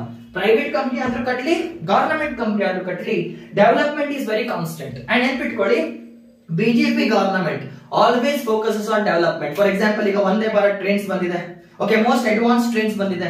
ಅಂಡ್ ಕೆಲವೊಂದು ಸಲ ವಂದೇ ಭಾರತ್ ಟ್ರೈನ್ ನ ನೀವು ನೋಡೋದಾದ್ರೆ, if I give an example of Vande Bharat it self, ಇಲ್ಲಿ ಬರೀತೇನೆ ನೋಡಿ, ನಾನು ಕ್ರಿಟಿಸೈಸ್ ಮಾಡ್ತಿಲ್ಲ, it's a very good thing. Okay, Vande Bharat train ಏನ್ ಬಂದಿದೆ, ಈಗ ವಂದೇ ಭಾರತ್ ಟ್ರೈನ್ ಏನ್ ಬಂದಿದೆ, it is one of the high speed trains. High speed trains, high speed ಅಂದ್ರೆ ಸಿಕ್ಕಾಪಟ್ಟೆ ವೇಗವಾಗಿ ಹೋಗುತ್ತೆ. ಅಂಡ್ ಹೈ ಪ್ರಯಾರಿಟಿ ಟ್ರೈನ್ ಕೂಡ ಹೌದು. ಆ ಟ್ರೈನ್ ಪಾಸ್ ಆಗ್ಬೇಕಾದ್ರೆ ಮಿಕ್ಕಿದ ಟ್ರೈನ್ಸ್ ನ ನಿಲ್ಲಿಸ್ತಾರೆ. I don't know how many of you know it. Vande Bharat ಅಲ್ಲಿ ನಾನು ಟ್ರಾವೆಲ್ ಮಾಡ್ತಿರ್ತಾನೆ, 2 ಸ್ಟಾಪ್ ಅಂದ್ರೆ 2 ಸ್ಟಾಪ್, ಮಧ್ಯದಲ್ಲಿ ಎಲ್ಲೂ ಆ ಟ್ರೈನ್ ನಿಂತ್ಕೊಳ್ಳಲ್ಲ. ತುಂಬಾ ಕಷ್ಟಕರ ಸಿಚುವೇಶನ್ ಬಿಟ್ಟು it's a non stop train, high priority trains. ಈ ಟ್ರೈನ್ ನಾವೇನ್ ಅನ್ಕೊಳ್ತೇವೆ, ಈ high priority Vande Bharat trains ಏನಿದೆ ಇದು ಬಡವರಿಗೆ ಯೂಸ್ ಇಲ್ಲ ಅಂತ ಅನ್ಕೊಳ್ತೇವೆ, because it is costly. Vande Bharat train ಇದೆ, ಇಟ್ಸ್ ಡೆಫಿನೆಟ್ಲಿ ಕಾಸ್ಟ್ಲಿ. ಅದೇನ್ ಚೀಪ್ ಟಿಕೆಟ್ಸ್ ಅಲ್ಲ, 1000, 1500, 2000 ವರೆಗೂ ಹೋಗುತ್ತೆ ticket prices. Okay, high priority train ಅಲ್ವಾ ಅದು. ಬಟ್ ಇವಾಗ ಇಂಥ ಟ್ರೈನ್ಸ್ ಏನಿದೆ, these are not made for local people at all. ಇದು ಬಡವರಿಗೋಸ್ಕರ ಮಾಡಿರುವಂತ ಟ್ರೈನ್ ಅಲ್ಲ. ವಂದೇ ಭಾರತ್ ಟ್ರೈನ್ ಏನ್ ಮಾಡುತ್ತೆ, it saves time. It saves time. For example regular train ಅಲ್ಲಿ ನೀವು ಟ್ರಾವೆಲ್ ಮಾಡಿದ್ರೆ 1 ಊರಿಂದ ಇನ್ನೊಂದು ಊರಿಗೆ 8 ಗಂಟೆ ಆಗ್ಬೋದು ಅಂತ ಹೇಳ್ತಾರೆ. ರೆಗ್ಯುಲರ್ ಟ್ರೈನ್ ಅಲ್ಲಿ ಟ್ರಾವೆಲ್ ಮಾಡಿದ್ರೆ 1 ಊರಿಂದ ಇನ್ನೊಂದು ಊರಿಗೆ 8 ಗಂಟೆ ಆಗುತ್ತೆ ಅಂತ ಹೇಳ್ತಾರೆ. ಜೊತೆಗೆ ಮಿಡ್ಲ್ ಅಲ್ಲಿ ಕ್ರಾಸಿಂಗ್ಸ್ ಬರ್ತಾ ಇರುತ್ತೆ, 8 ಗಂಟೆ ಟ್ರೈನ್ ಡಿಲೇ ಆಗ್ಬೋದು, ಮಳೆಯಿಂದ ಸ್ಲೋ ಆಗ್ಬೋದು, ಲಾಟ್ ಆಫ್ ಥಿಂಗ್ಸ್ ಆಗುತ್ತೆ. ಸೊ ಏನಾಗುತ್ತೆ, ನಾವು ಯಾವಾಗ ಕಮ್ಮಿ ದುಡ್ಡನ್ನ ಕೊಟ್ಟು ಸರ್ವಿಸ್ ನ ತಗೊಳ್ತೀವೋ, ಆ ಟ್ರೈನ್ 8 ಗಂಟೆಗೆ ರೀಚ್ ಆಗ್ಬೇಕಂತ ಇತ್ತು, ಅದು 10 ಗಂಟೆ 12 ಗಂಟೆ ಡಿಲೇ ಆಗುತ್ತೆ. ಸೊ ಏನಾಗುತ್ತೆ, ಕ್ಯಾಪಿಟಲಿಸ್ಟ್ ಪೀಪಲ್ ಗೆ, ಯಾರು ರಿಚ್ ಆಗಿರ್ತಾರೋ ಅಂತವ್ರಿಗೆ ಟೈಮ್ ಈಸ್ ಮನಿ ಅಂತ ಕರಿತೇವೆ ನಾವು. ಅರ್ಥ ಆಗ್ತಿದ್ಯಾ? Time is money. ಸೊ ಯಾವಾಗ ಅಂತವ್ರು ವಂದೇ ಭಾರತ್ ಟ್ರೈನ್ ನ ಟ್ರಾವೆಲ್ ಮಾಡ್ತಾರೋ 8 ಗಂಟೆ ಅಂದ್ರೆ 8 ಗಂಟೆಯಲ್ಲೇ ಮುಟ್ಟತ್ತೆ, 9 ಗಂಟೆ ಅಂದ್ರೆ 9 ಗಂಟೆಯಲ್ಲೇ ಮುಟ್ಟತ್ತೆ. ಅಂತವ್ರಿಗೆ ಮನಿ ಮ್ಯಾಟರ್ ಆಗಲ್ಲ, ಅಂತವ್ರಿಗೆ ಏನ್ ಮ್ಯಾಟರ್ ಆಗುತ್ತೆ, ಟೈಮ್ ಮ್ಯಾಟರ್ ಆಗುತ್ತೆ. So when ever U C top class services, Vande Bharat trains ಏನ್ ನೋಡ್ತೀರಾ, those are not made for poor class. ಅದನ್ನೆಲ್ಲ ಪುವರ್ ಕ್ಲಾಸ್ ಅಂತ ಮಾಡೇ ಇಲ್ಲ ಅವರು. That is made for rich classes.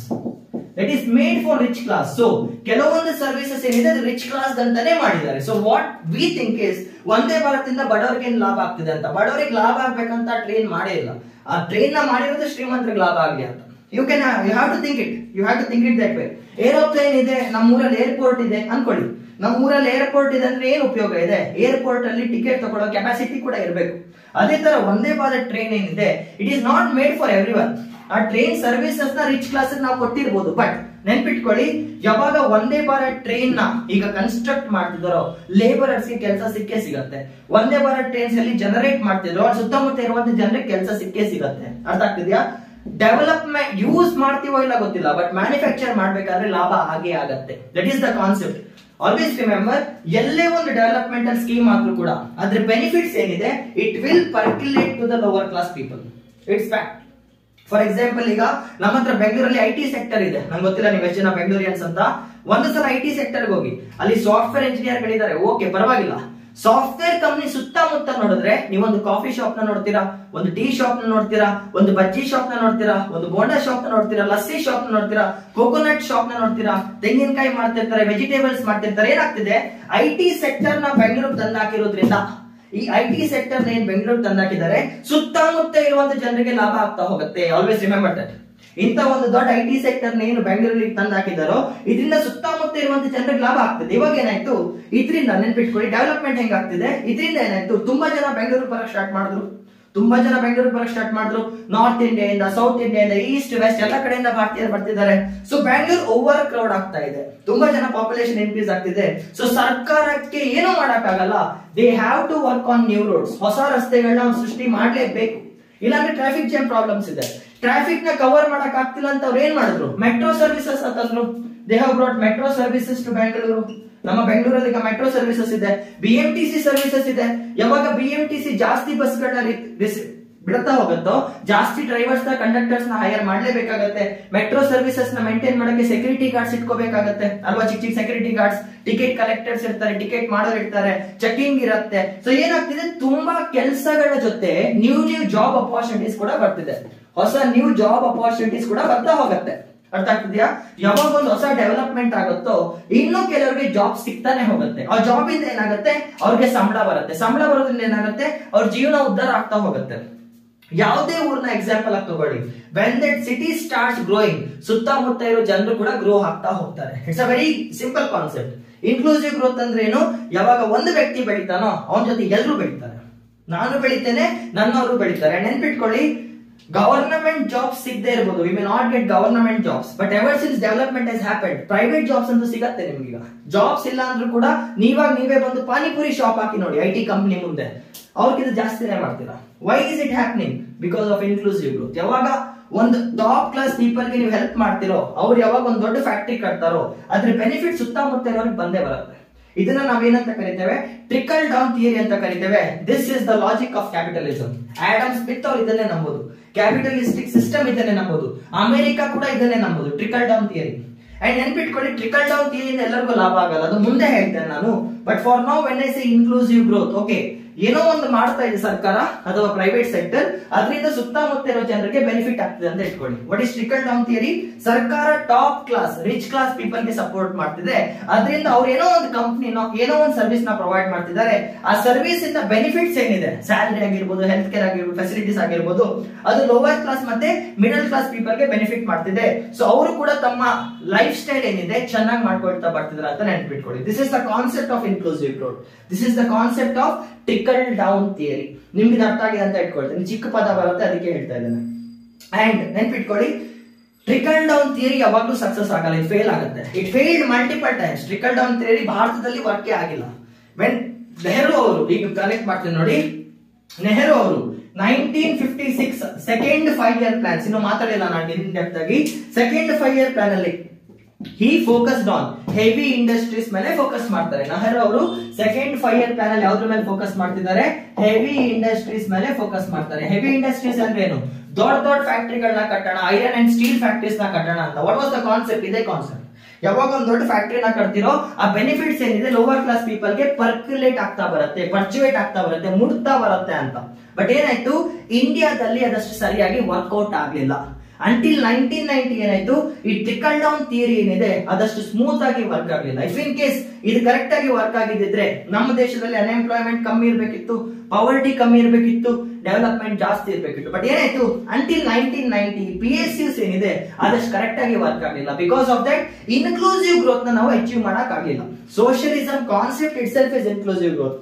Socialism ನ ಪಿಕ್ ಮಾಡೋದು ಯಾಕೆ, ಜನಹಿತಕ್ಕೋಸ್ಕರ. ಬಟ್ ಏನಾಗಿದೆ, ಇವಾಗ್ಲೂ ಕೂಡ ಭಾರತದಲ್ಲಿ ಹಸಿವಿದೆ, ಇವಾಗ್ಲೂ ಕೂಡ ಭಾರತದಲ್ಲಿ ಹಂಗರ್ ಇದೆ, ಇವಾಗ್ಲೂ ಕೂಡ ಭಾರತದಲ್ಲಿ ಅನ್ಎಂಪ್ಲಾಯ್ಮೆಂಟ್ ಇದೆ ಅಲ್ವಾ.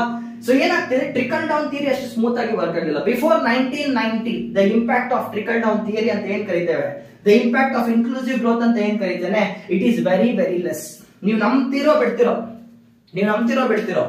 ಐ ಥಿಂಕ್ ನಾನು ಫಸ್ಟ್ ಸ್ಟ್ಯಾಂಡರ್ಡ್ ಅಲ್ಲಿ ಇದ್ದೆ ಅನ್ಸುತ್ತೆ, ಫಸ್ಟ್ ಟು 5th ಸ್ಟ್ಯಾಂಡರ್ಡ್ ವರ್ಗು, 2002 ಇಂದ ಇಟ್ಕೊಳ್ಳಿ ಅದನ್ನ, 2002 ಇಂದ 2005 ವರೆಗೂ ನಮ್ಮ ಹಳ್ಳಿಯಲ್ಲಿ ಬೆಳಿಗ್ಗೆ 7 ಗಂಟೆಯಿಂದ ಸಂಜೆ 7 ಗಂಟೆವರೆಗೂ ಕರೆಂಟೇ ಬರ್ತಿರ್ಲಿಲ್ಲ. ಫ್ರಮ್ ಮಾರ್ನಿಂಗ್ 7 ಹೋಗಿದ್ ಕರೆಂಟ್ ರಾತ್ರಿ 7 o'clock ವರೆಗೂ ನಮ್ಮೂರಲ್ಲಿ ಕರೆಂಟೇ ಬರ್ತಿಲ್ಲ. It was not even happening.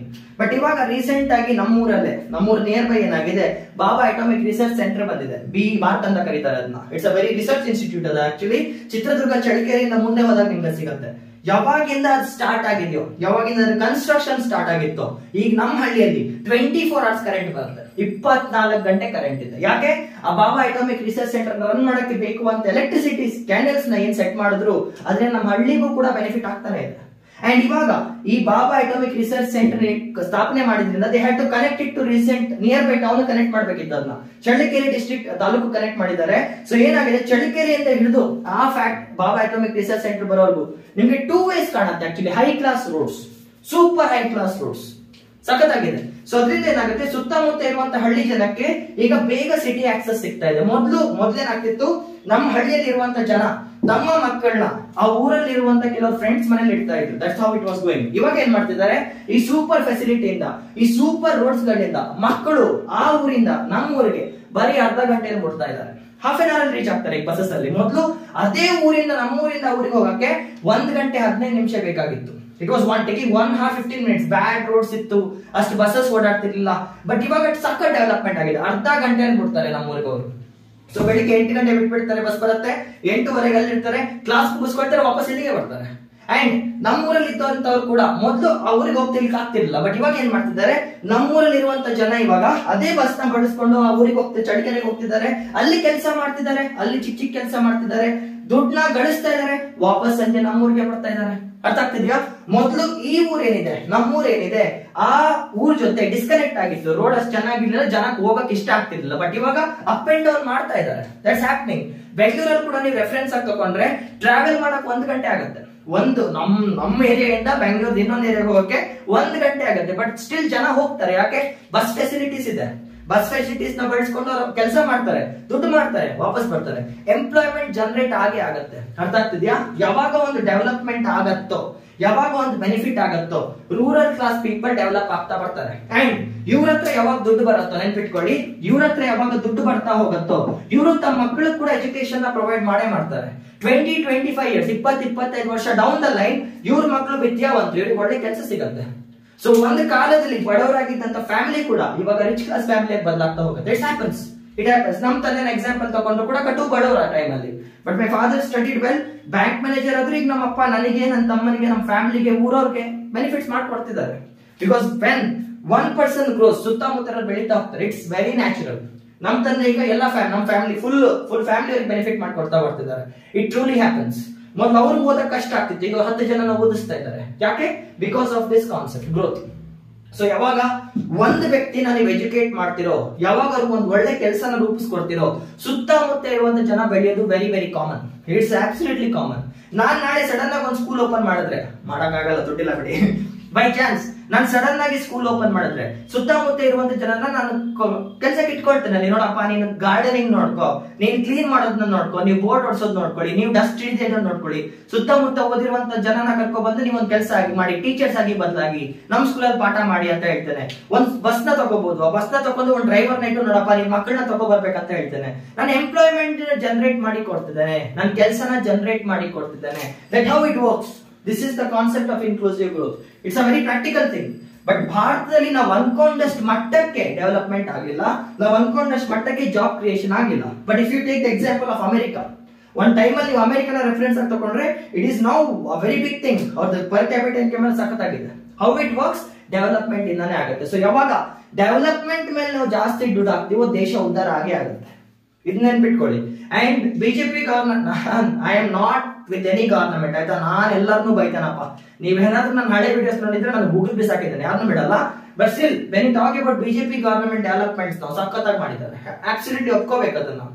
Criticise ಮಾಡ್ಬೇಡ್ರಪ್ಪ. ಈ ಕಮೆಂಟ್ ಬಂದು ಕಾಂಗ್ರೆಸ್ ಅವನ ನನ್ನ ಮಗ, ಬಿಜೆಪಿ ನನ್ನ ಮಗ ಅಂದ ಭಕ್ತ ಎಲ್ಲ ಹೇಳ್ಬೇಡಿ. ನಾನು ಈ ಸಲ ಓಟ್ ಕೂಡ ಹಾಕಲ್ಲ, ಟೆನ್ಷನ್ ತಗೋಬೇಡಿ ನೀವು. I am very cool. So ಏನಾಗ್ತಿದ್, ನಾನು ಓಟ್ ಹಾಕೋದು ಒಬ್ಬರಿಗೆ, ನಮ್ಮ ಉಪೇಂದ್ರ ಅವರಿಗೆ ಹೋಗ್ತೇನೆ, ಅಣ್ಣನಿಗೂ ನಮಸ್ಕಾರ ಹೊಡಿತೇನೆ, ಜೈ ಉಪೇಂದ್ರ ಜೈ ಪ್ರಜಾಕ್ಕೆ ಅಂತ ಬರ್ತೇನೆ. ಸೊ ಬಿಜೆಪಿಗೂ ಕಾಂಗ್ರೆಸ್ಗೂ ನನಗೆ ಯಾವುದೇ ರೀತಿ ಅಜೆಂಡಾಗಳಿಲ್ಲ. ಬಟ್ ಸ್ಟಿಲ್ ರೀಸೆಂಟ್ ಟೈಮ್ಸ್ ಅಲ್ಲಿ ಬಿಜೆಪಿ ಡೆವಲಪ್ಮೆಂಟ್ ಇಂದ ಭಾರತಕ್ಕೆ ತುಂಬಾ ಬೆನಿಫಿಟ್ಸ್ ಆಗಿದೆ. ಓಕೆ, ಗವರ್ನಮೆಂಟ್ ಜಾಬ್ ಸಿಗ್ಲಿಲ್ಲ ಅಂದ್ರೆ ಏನಾಯ್ತು, ಜನಕ್ಕೆ ಅಟ್ಲೀಸ್ಟ್ ಏನೋ ಒಂದು ಕೆಲಸ ಸಿಗ್ತಿದೆ ಅಂತ ಅರ್ಥ ಮಾಡ್ಕೊಳ್ಳಿ. And when you are civil servants, ನೀವು ಸಿವಿಲ್ ಸರ್ವಿಸ್ ಎಕ್ಸಾಮ್ ಗೆ ಪ್ರಿಪೇರ್ ಆಗ್ತಾ ಇದ್ದೀರಾ ಅಂದ್ರೆ ನೀವು ಬಿಜೆಪಿ ಅವರು ಕೂಡ ಅಲ್ಲ, ಕಾಂಗ್ರೆಸ್ ಅವರು ಕೂಡ ಅಲ್ಲ. You have to learn about India. ನೀವು ಭಾರತದ ಬಗ್ಗೆ ಕಲಿಬೇಕು. ಸೊ ಭಾರತದಲ್ಲಿ ಆಗುವಂತ ಡೆವಲಪ್ಮೆಂಟ್ ನೀವು ಅಕ್ಸೆಪ್ಟ್ ಮಾಡ್ಲೇಬೇಕಾಗತ್ತೆ. Just because you support Congress, ನಾನು ಬಿಜೆಪಿ ಬಗ್ಗೆ ಮಾತಾಡ್ತೀನಿ ಅಂತ ಉರ್ಕೊಳ್ತಿರ್ಬಾರ್ದು. ಇವಾಗ ಇಫ್ ಇನ್ ಕೇಸ್ ನೀವು ಉರ್ಕೊಳ್ತಾ ಇದ್ರೆ you are unfit to be a civil servant. ಇವಾಗ್ಲೇ ಹೇಳ್ತಾ ಇದ್ದಾನೆ, ನೀವೇನಾದ್ರೂ ನಾನೊಂದು ಪೊಲಿಟಿಕಲ್ ಪಾರ್ಟಿ ಬಗ್ಗೆ ಒಳ್ಳೇದ್ ಮಾತಾಡಿದ್ರೆ ನಿಮ್ಗೆ ಉರಿತಾ ಇದ್ರೆ you are unfit to be a civil servant. You better join politics. ನೀವು ಪಾಲಿಟಿಷಿಯನ್ಸ್ ಆಗಕ್ ಲಾಯಕ್ ಆಗಿದ್ದೀರಾ, ಸಿವಿಲ್ ಸರ್ವೆಂಟ್ಸ್ ಆಗಕ್ ಲಾಯಕ್ ಆಗಿಲ್ಲ. It's a very fact. Interview hall ಅಲ್ಲಿ ಮೇನ್ಸ್ ಎಕ್ಸಾಮ್ ಅಲ್ಲಿ ಅವ್ರು ಚೆಕ್ ಮಾಡೋದೇ ಇದನ್ನ, ನೀನು pro government, anti government, neutral, diplomatic ಅಂತ. You have to remain diplomatic. So ಒಂದೇ ಭಾರತದಿಂದ ಡೆವಲಪ್ಮೆಂಟ್ ಆಗಿದ್ಯಾ? ಎಸ್ ಆಗಿದೆ ಅಂತ ಹೇಳಬೇಕು. ಇಂಡಿಯಾದಲ್ಲಿ ರೋಡ್ಸ್ ಡೆವಲಪ್ ಆಗಿದ್ಯಾ? ಎಸ್ ಆಗಿದೆ ಅಂತ ಹೇಳಬೇಕು. Indian GDP ಬೆಳೀತಿದ್ಯಾ? ಆಫ್ ಕೋರ್ಸ್ ಬೆಳೀತಾ ಇದೆ ಅಂತ ಹೇಳಬೇಕು. ನರೇಂದ್ರ ಮೋದಿ ಅವರು ಕ್ಯಾಪಿಟಲಿಸ್ಟ್ ಅವರಿಗೆ ಪ್ರಮೋಟ್ ಮಾಡ್ತಾ ಇದ್ದಾರೆ ಅಂತ ಕೇಳಿದಾಗ, ಫಾರ್ ಎಕ್ಸಾಂಪಲ್ ಅದಾನಿ ಅಂಬಾನಿಗಳಿಗೆ ಪ್ರಮೋಟ್ ಮಾಡ್ತಾರೆ ಅಂತ ಹೇಳಿದಾಗ, ಹೌದು ಮಾಡ್ತಾ ಇದ್ದಾರೆ. It is benefits for the nation. ಯಾಕಂದ್ರೆ ಅದರಿಂದ ಟಿಕಲ್ ಡೌನ್ ಕ್ರಿಯೇಟ್ ಆಗ್ತಿದೆ, ಸುತ್ತಮುತ್ತಲಿರೋ ಜನಕ್ಕೆ ಕೆಲಸ ಸಿಗ್ತಿದೆ ಅಂತ ನೀನ್ ಹೇಳಬೇಕು. That is how you should answer. You should not be emotional fool ಆಗಕ್ಕೆ ಇದು ಪಾಲಿಟಿಕ್ಸ್ ಅಲ್ಲಿ ಸ್ಟೇಜ್ ಅಲ್ಲಿ ನೋಡ್ಕೊಳ್ಳಿ ಆಟ ಅಲ್ಲ ಇದು. It's a match of diplomats, it's a match of intellect. So ನೀವೆಷ್ಟು ಸತ್ಯನ ಹೇಳ್ತಿರೋ, ಎಷ್ಟು ನೀವು ಡೈಜೆಸ್ಟ್ ನ ಮಾಡ್ಕೊಳ್ತೋ, ಎಷ್ಟು ಜೀರ್ಣ ಮಾಡ್ಕೊಳ್ತಿರೋ ಅಷ್ಟು ಜಾಸ್ತಿ ಪಾಯಿಂಟ್ಸ್ ಬರ್ತಾ ಹೋಗುತ್ತೆ. So when I see inclusive growth, ಭಾರತದಲ್ಲಿ ಇವಾಗ ಚೆನ್ನಾಗಿ ಆಗ್ತಿದೆ ಅಂತ ಹೇಳಿ compare to the past now we have achieved the most. ಯಾಕೆ ಹೇಳ್ತಾ ಇದ್ದಾರೆ? 1990 ಗಿಂತ ಮೊದಲು ಅಷ್ಟಾಗಿಲ್ಲ ಅಂತ ಹೇಳಿದ್ರಿಂದ ತುಂಬಾ ಜನ ಕಾಂಗ್ರೆಸ್ ಸಪೋರ್ಟರ್ಸ್ ಇದ್ರೆ ಉರ್ಕೋಬಿಡ್ತಾರೆ. ಬಿಕಾಸ್ 1990 ಗಿಂತ ಮೊದಲು ಕಾಂಗ್ರೆಸ್. ಬಟ್ ಅವಾಗ ಏನಾಗಿದೆ, ರಿಸೋರ್ಸಸ್ ಅಷ್ಟೊಂದು ಇರ್ಲಿಲ್ಲ. ನಮ್ಮ ಹತ್ರ ಅಷ್ಟೊಂದು ದುಡ್ಡು ಖರ್ಚು ಮಾಡಕ್ ಕೂಡ ಇರ್ಲಿಲ್ಲ. ನಮ್ ಫಸ್ಟ್ ರಾಕೆಟ್ ಏನಿದೆ ಅದನ್ನ ಕೂಡ ಸೈಕಲ್ ಮೇಲೆ ತಗೊಂಡು ಹೋಗಿದ್ವಿ. ನಮ್ಮ ಹತ್ರ ಅಷ್ಟು ದುಡ್ಡು ಇರ್ಲಿಲ್ಲ. ಆ ಟೈಮಲ್ಲಿ ದುಡ್ಡಿದ್ರೆ ಕೂಡ ಅವಾಗ್ಲೂ ಕೂಡ ಇಷ್ಟೇ ಡೆವಲಪ್ಮೆಂಟ್ ಆಗ್ತಿತ್ತಾನೆ, ಯಾರಿಗೆ ಗೊತ್ತಿದೆ. ಬಟ್ ಇವಾಗ 1990 ಆದ್ಮೇಲೆ ಅದನ್ನ ಕೂಡ ಮನಮೋಹನ್ ಸಿಂಗ್ ಅವ್ರ ಫಿನಾನ್ಸ್ ಮಿನಿಸ್ಟರ್ ಆದಾಗ ಅವ್ರು LPG ರಿಫಾರ್ಮ್ಸ್ ನ ತಗೊಬರ್ತಾರೆ. ನೆಕ್ಸ್ಟ್ ಟಾಪಿಕ್ ಅದೇ. ಯಾವಾಗ LPG ರಿಫಾರ್ಮ್ಸ್ ನ ತಗೊಬಂದ್ರು ಇದೆಲ್ಲ ಸಾಧ್ಯ ಆಗಿದೆ. ಅದೇನಂತ ನಾನು ಹೇಳ್ತೇನೆ. But before that inclusive growth ಅಂದ್ರೆ ನಿಮ್ಗೆ ಅರ್ಥ ಆಗಿರ್ಬೇಕು. ಇದನ್ನ ಹೇಳಕ್ ಇಷ್ಟೊತ್ತಾಯ್ತು ನಂಗೆ. ಬಿಕಾಸ್ ಇನ್ಕ್ಲೂಸಿವ್ ಗ್ರೋತ್ ಮೇಲೆ SS ಬರುತ್ತೆ, ಇನ್ಕ್ಲೂಸಿವ್ ಗ್ರೋತ್ ಮೇಲೆ ಮೇನ್ಸ್ ಕ್ವಶನ್ ಬರುತ್ತೆ, ಇನ್ಕ್ಲೂಸಿವ್ ಗ್ರೋತ್ ಮೇಲೆ ಪ್ರಿಲಿಮ್ಸ್ ಕ್ವಶನ್ ಬರುತ್ತೆ, ಇನ್ಕ್ಲೂಸಿವ್ ಗ್ರೋತ್ ಅಲ್ಲಿ ಇದು ಇಂಟರ್ವ್ಯೂ ಅಲ್ಲಿ ಕೂಡ ಕ್ವಶನ್ಸ್ ಬರುತ್ತೆ. It's one of the topic, it's a hot topic of discussion. ಯಾವಾಗ್ಲೂ ಕೂಡ ಬರ್ತಾ ಇರುತ್ತೆ. ಅದಕ್ಕೆ ಎಷ್ಟು ಹೇಳಿದ್ದಾನೆ ನೆನ್ಪಿಟ್ಕೊಳ್ಳಿ.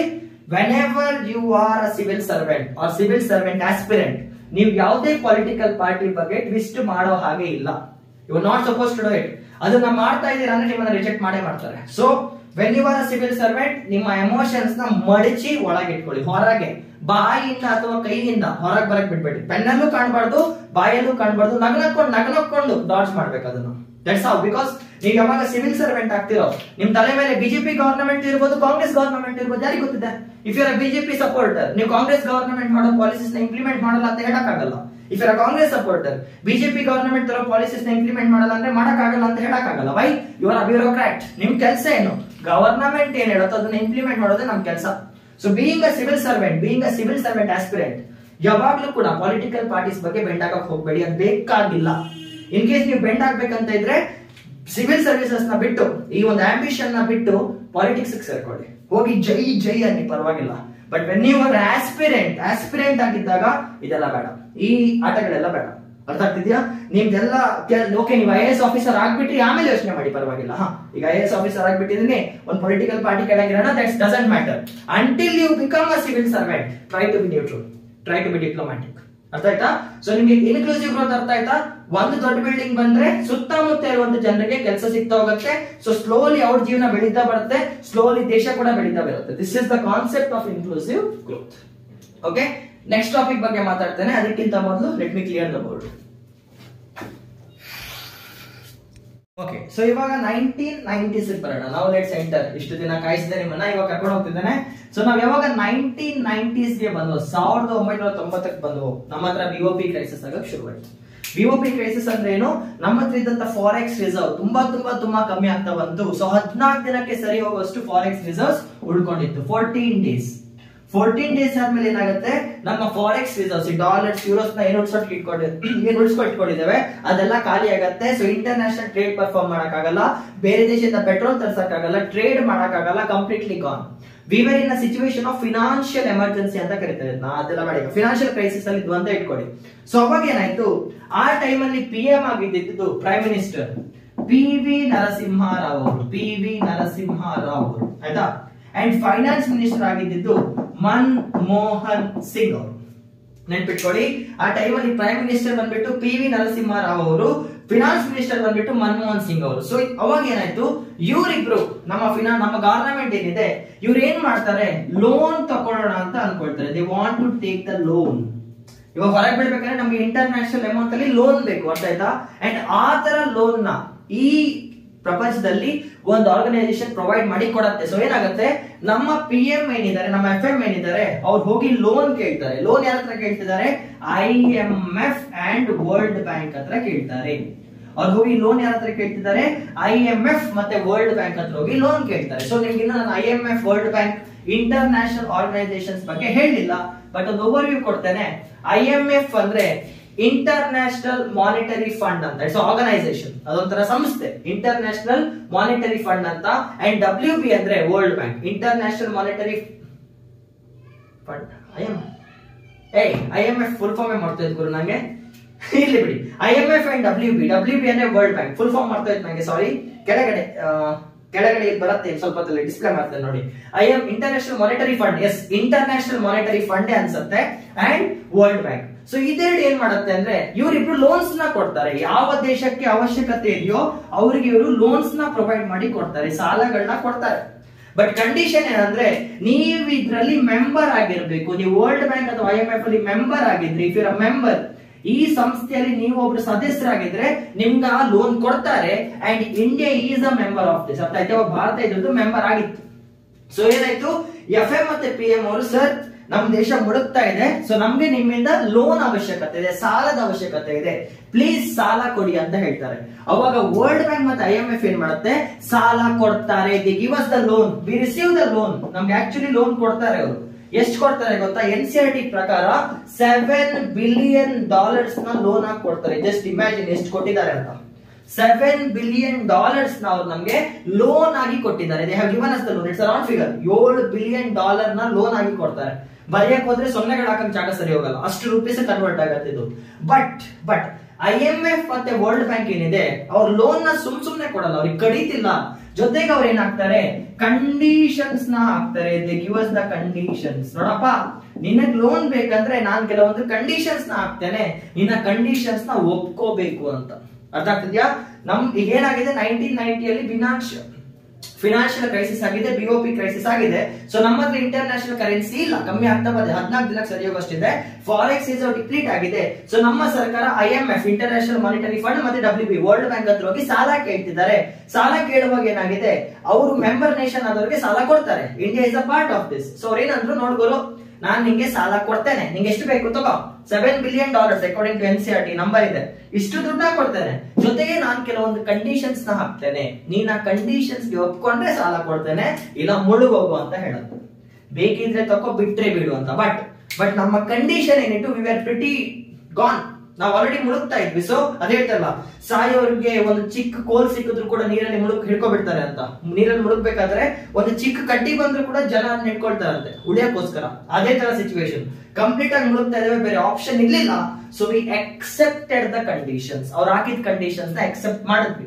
ಸೊ ಅವ್ರು ಯಾವ್ಯಾವ ತರ ಕಂಡೀಷನ್ಸ್ ಹಾಕಿದ್ರು, ಅದರಲ್ಲಿ ಕೆಲವೊಂದು ಇಂಪಾರ್ಟೆಂಟ್ ಕಂಡೀಷನ್ಸ್ ನಾನು ಇವಾಗ ನಿಮ್ಗೆ ಹೇಳ್ತೇನೆ. ಎಲ್ಲ ಹೇಳಲ್ಲ, ಬಿಕಾಸ್ ಇವಾಗೆಲ್ಲ ಬೇಕಾಗಲ್ಲ, NCLT ಅಲ್ವಾ. ಜೊತೆಗೆ ತುಂಬಾ ಹೇಳಿದ್ರೆ ನಿಮ್ಗೆ ತಲೆ ಕೆಟ್ಟೋಗತ್ತೆ. So let me tell you the most important conditions. ನೋಡಿ, the first condition ಅವ್ರು ಏನ್ ಹೇಳ್ತಾರೆ ಅಂದ್ರೆ, ಫಸ್ಟ್ ಕಂಡೀಷನ್ ಏನ್ ಹೇಳ್ತಾರೆ ನೋಡ್ಗುರು, ನಾನ್ ನಿಂಗೆ ಏನ್ ಸಾಲ ಕೊಡ್ತಿದ್ದೇನೆ, ಆ ಸಾಲನ ಜಾಸ್ತಿ ಜನಸೇವೆ, ಜನಾರ್ದನ ಸೇವೆ, ವೆಲ್ಫೇರ್ ಸ್ಕೀಮ್ಸ್ ಗೆ ಯೂಸ್ ಮಾಡಬೇಡ. ಏನೇನ್ ಲೋನ್ಸ್ ನ ತಗೊಳ್ತಿರೋ, ಲೋನ್ಸ್ ನ ಯಾವತ್ತೂ ಕೂಡ ವೆಲ್ಫೇರ್ ಸ್ಕೀಮ್ಸ್ ಮೇಲೆ ಖರ್ಚು ಮಾಡಬೇಡ. ವೆಲ್ಫೇರ್ ಸ್ಕೀಮ್ ಅಂದ್ರೇನು, ಜನರಿಗೋಸ್ಕರ ಮಾಡೋದು, ಜನರಿಗೆ ಹಾಕ್ತಾರೆ ವಾಪಸ್ ಬರಲ್ಲ. For example, free current, free bus ಏನ್ ಕರ್ನಾಟಕ ಗವರ್ನಮೆಂಟ್ ಕೊಡ್ತಿದೆ, ಅದನ್ನ ವೆಲ್ಫೇರ್ ಸ್ಕೀಮ್ಸ್ ಅಂತ ಕರೀತಾರೆ. ಬಡವ್ರಿಗೆ ಒಳ್ಳೇದಾಗ್ಲಿ ಅಂತ ಕೊಡ್ತಾರೆ. ಬಟ್ ಪ್ರಾಬ್ಲಮ್ ಏನಂದ್ರೆ, ಈಗ ಫ್ರೀ ಬಸ್ ಅಲ್ಲಿ ಓಡಾಡೋದ್ರಿಂದ ಟಿಕೆಟ್ ದುಡ್ಡು ಯಾರು ಕೊಡ್ತಿದ್ದಾರೆ? ಸರ್ಕಾರನೇ ಕೊಡ್ಬೇಕಾಗತ್ತೆ. ಸೊ ಟಿಕೆಟ್ ದುಡ್ಡು ಕೊಡ್ಬೇಕು, ಬಟ್ ಯಾರು ಹಾಕ್ತಿದ್ದಾರೆ? ಸರ್ಕಾರ ಹಾಕ್ತಿದ್ದಾರೆ. ಅರ್ಥ ಆಗ್ತಿದ್ಯಾ? ನೋಡು, ಏನೇನ್ ಸಾಲ ತಗೊಳ್ತೀಯಾ ಅದನ್ನ ವೆಲ್ಫೇರ್ ಸ್ಕೀಮ್ ಮೇಲೆ ಹಾಕ್ಬೇಡ. ನೀನು ಇನ್ನೂ ಅಷ್ಟು ಬೆಳೆದಿಲ್ಲ, ಅದ್ರ ಬದಲಾಗಿ ಡೆವಲಪ್ಮೆಂಟಲ್ ಸ್ಕೀಮ್ಸ್ ಮೇಲೆ ಹಾಕು ಅಂತ ಹೇಳ್ತಾರೆ. ಡೆವಲಪ್ಮೆಂಟಲ್ ಸ್ಕೀಮ್ಸ್ ಅಂದ್ರೇನು? ಫಾರ್ ಎಕ್ಸಾಂಪಲ್, ಫ್ಯಾಕ್ಟರಿ ಕಟ್ಟೋರಾಗಿರ್ಬೋದು, ಫ್ಯಾಕ್ಟರಿ ಇಂದ ಕಟ್ಟಿ ಅದರಿಂದ ಬರುವಂತ ವಸ್ತುಗಳಿಂದ ಲಾಭ ಮಾಡೋದಾಗಿರ್ಬೋದು, ರೋಡ್ ನ ಕಟ್ತೀಯಾ, ಮೆಟ್ರೋನ ಕಟ್ತೀಯಾ, ಏನಾದ್ರೂ ಕಟ್ಕೋ.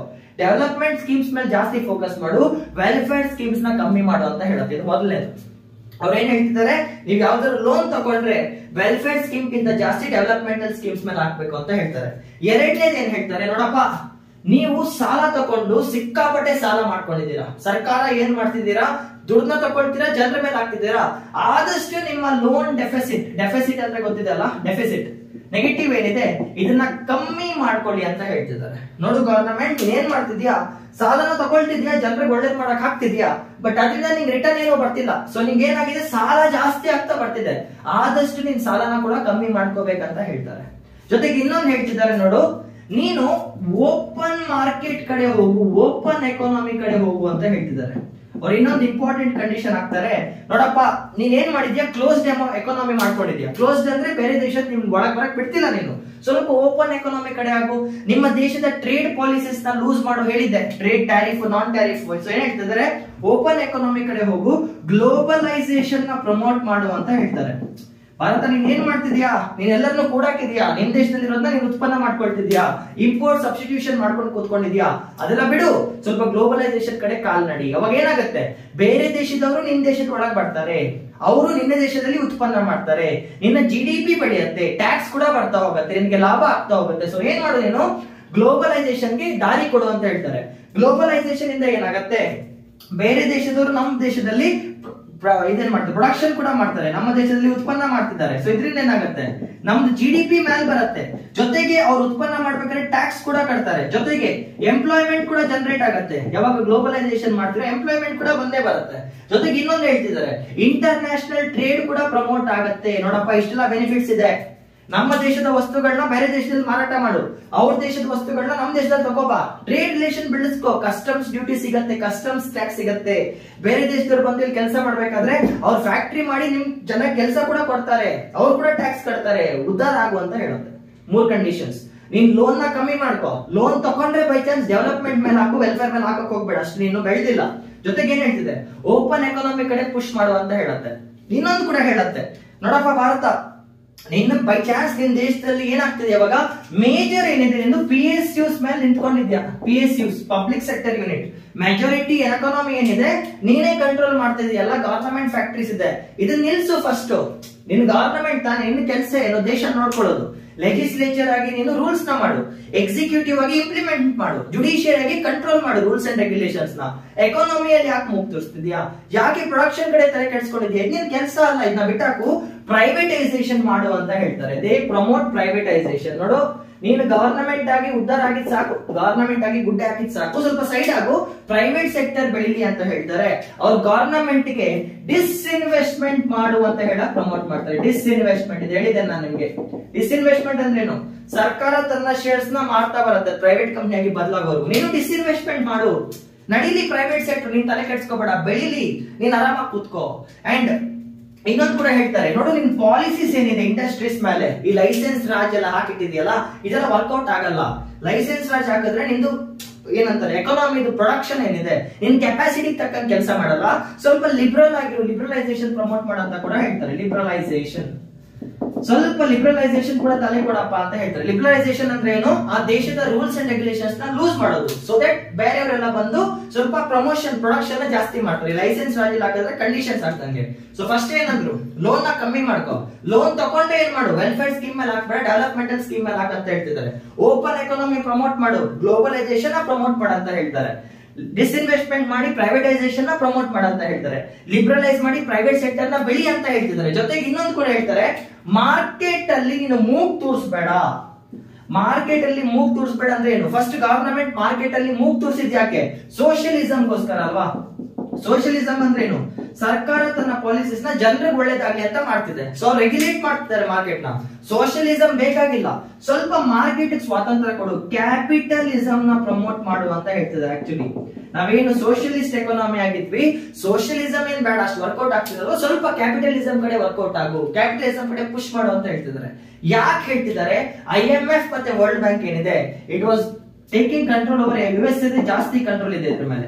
IMF ಮತ್ತೆ ವರ್ಲ್ಡ್ ಬ್ಯಾಂಕ್ ಏನಿದೆ ಇದು USA ಡಾಮಿನೇಟೆಡ್ ಆಗಿದ್ರಿಂದ US ಅಲ್ಲಿ ಕ್ಯಾಪಿಟಲಿಸಂ ಇದೆ. ಸೊ ಅದೇ ಕ್ಯಾಪಿಟಲಿಸಂ ನ ಭಾರತಕ್ಕೆ ತಗೋಬಾ ಅಂತ ಹೇಳ್ತಿದ್ದಾರೆ. ನೋಡಿ 1990 ಲೋನ್ ಜೊತೆ ಏನೇನ್ ಹೇಳ್ತಿದ್ದಾರೆ ಅವರು, ಲೋನ್ ಇನ್ಮೇಲೆ ಕಮ್ಮಿ ತಕೊಂಡಿರೋ ಲೋನ್ ನ ವೆಲ್ಫೇರ್ ಮೇಲೆ ಹಾಕ್ಬೇಡ, ಡೆವಲಪ್ಮೆಂಟ್ ಮೇಲೆ ಹಾಕು, ಓಪನ್ ಎಕಾನಮಿ ಪ್ರಮೋಟ್ ಮಾಡು, ಗ್ಲೋಬಲೈಸೇಷನ್ ಪ್ರಮೋಟ್ ಮಾಡು, ಓಪನ್ ಮಾರ್ಕೆಟ್ ಕೊಟ್ಟು ನೋಡು ಮಜಾ ಬರುತ್ತೆ, ಪ್ರೈವೇಟೈಸೇಷನ್ ಮಾಡು, ಡಿಸ್ಇನ್ವೆಸ್ಟ್ಮೆಂಟ್ ಮಾಡು, ಲಿಬರಲೈಸೇಷನ್ ಮಾಡು, ಕ್ಯಾಪಿಟಲಿಸಂ ಕಡೆ ಟಿಲ್ಟ್ ಹೊಡಿ ಅಂತ ಹೇಳ್ತಿದ್ದಾರೆ.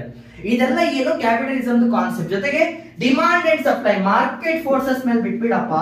ಮಾರ್ಕೆಟ್ ಫೋರ್ಸಸ್ ಅಂದ್ರೇನು, ಡಿಮಾಂಡ್ ಅಂಡ್ ಸಪ್ಲೈ ಮೇಲೆ ಮಾರ್ಕೆಟ್ ಹೋಗ್ಲಿ, ಜನಕ್ಕೆ ಏನ್ ಬೇಕೋ ಅವ್ರು ಸಪ್ಲೈ ಮಾಡ್ಲಿ, ನೀನ್ ಇಷ್ಟೇ ಉತ್ಪನ್ನ ಮಾಡು, ಇದೇ ಉತ್ಪನ್ನ ಮಾಡು, ಇದೇ ಬ್ರ್ಯಾಂಡ್ ಉತ್ಪನ್ನ ಮಾಡು, ಇದೆಲ್ಲ ಬೇಡ ಅಂತ ಹೇಳ್ತಿದ್ದಾರೆ. So these were the important suggestions given by IMF and world bank. ನಾವು ಅದನ್ನ ಒಪ್ಕೋಬೇಕಾಗಿತ್ತು, ನಮ್ಮ ಹತ್ರ ಬೇರೆ ಆಪ್ಷನ್ ಕೂಡ ಇರ್ಲಿಲ್ಲ ಆ ಟೈಮಲ್ಲಿ.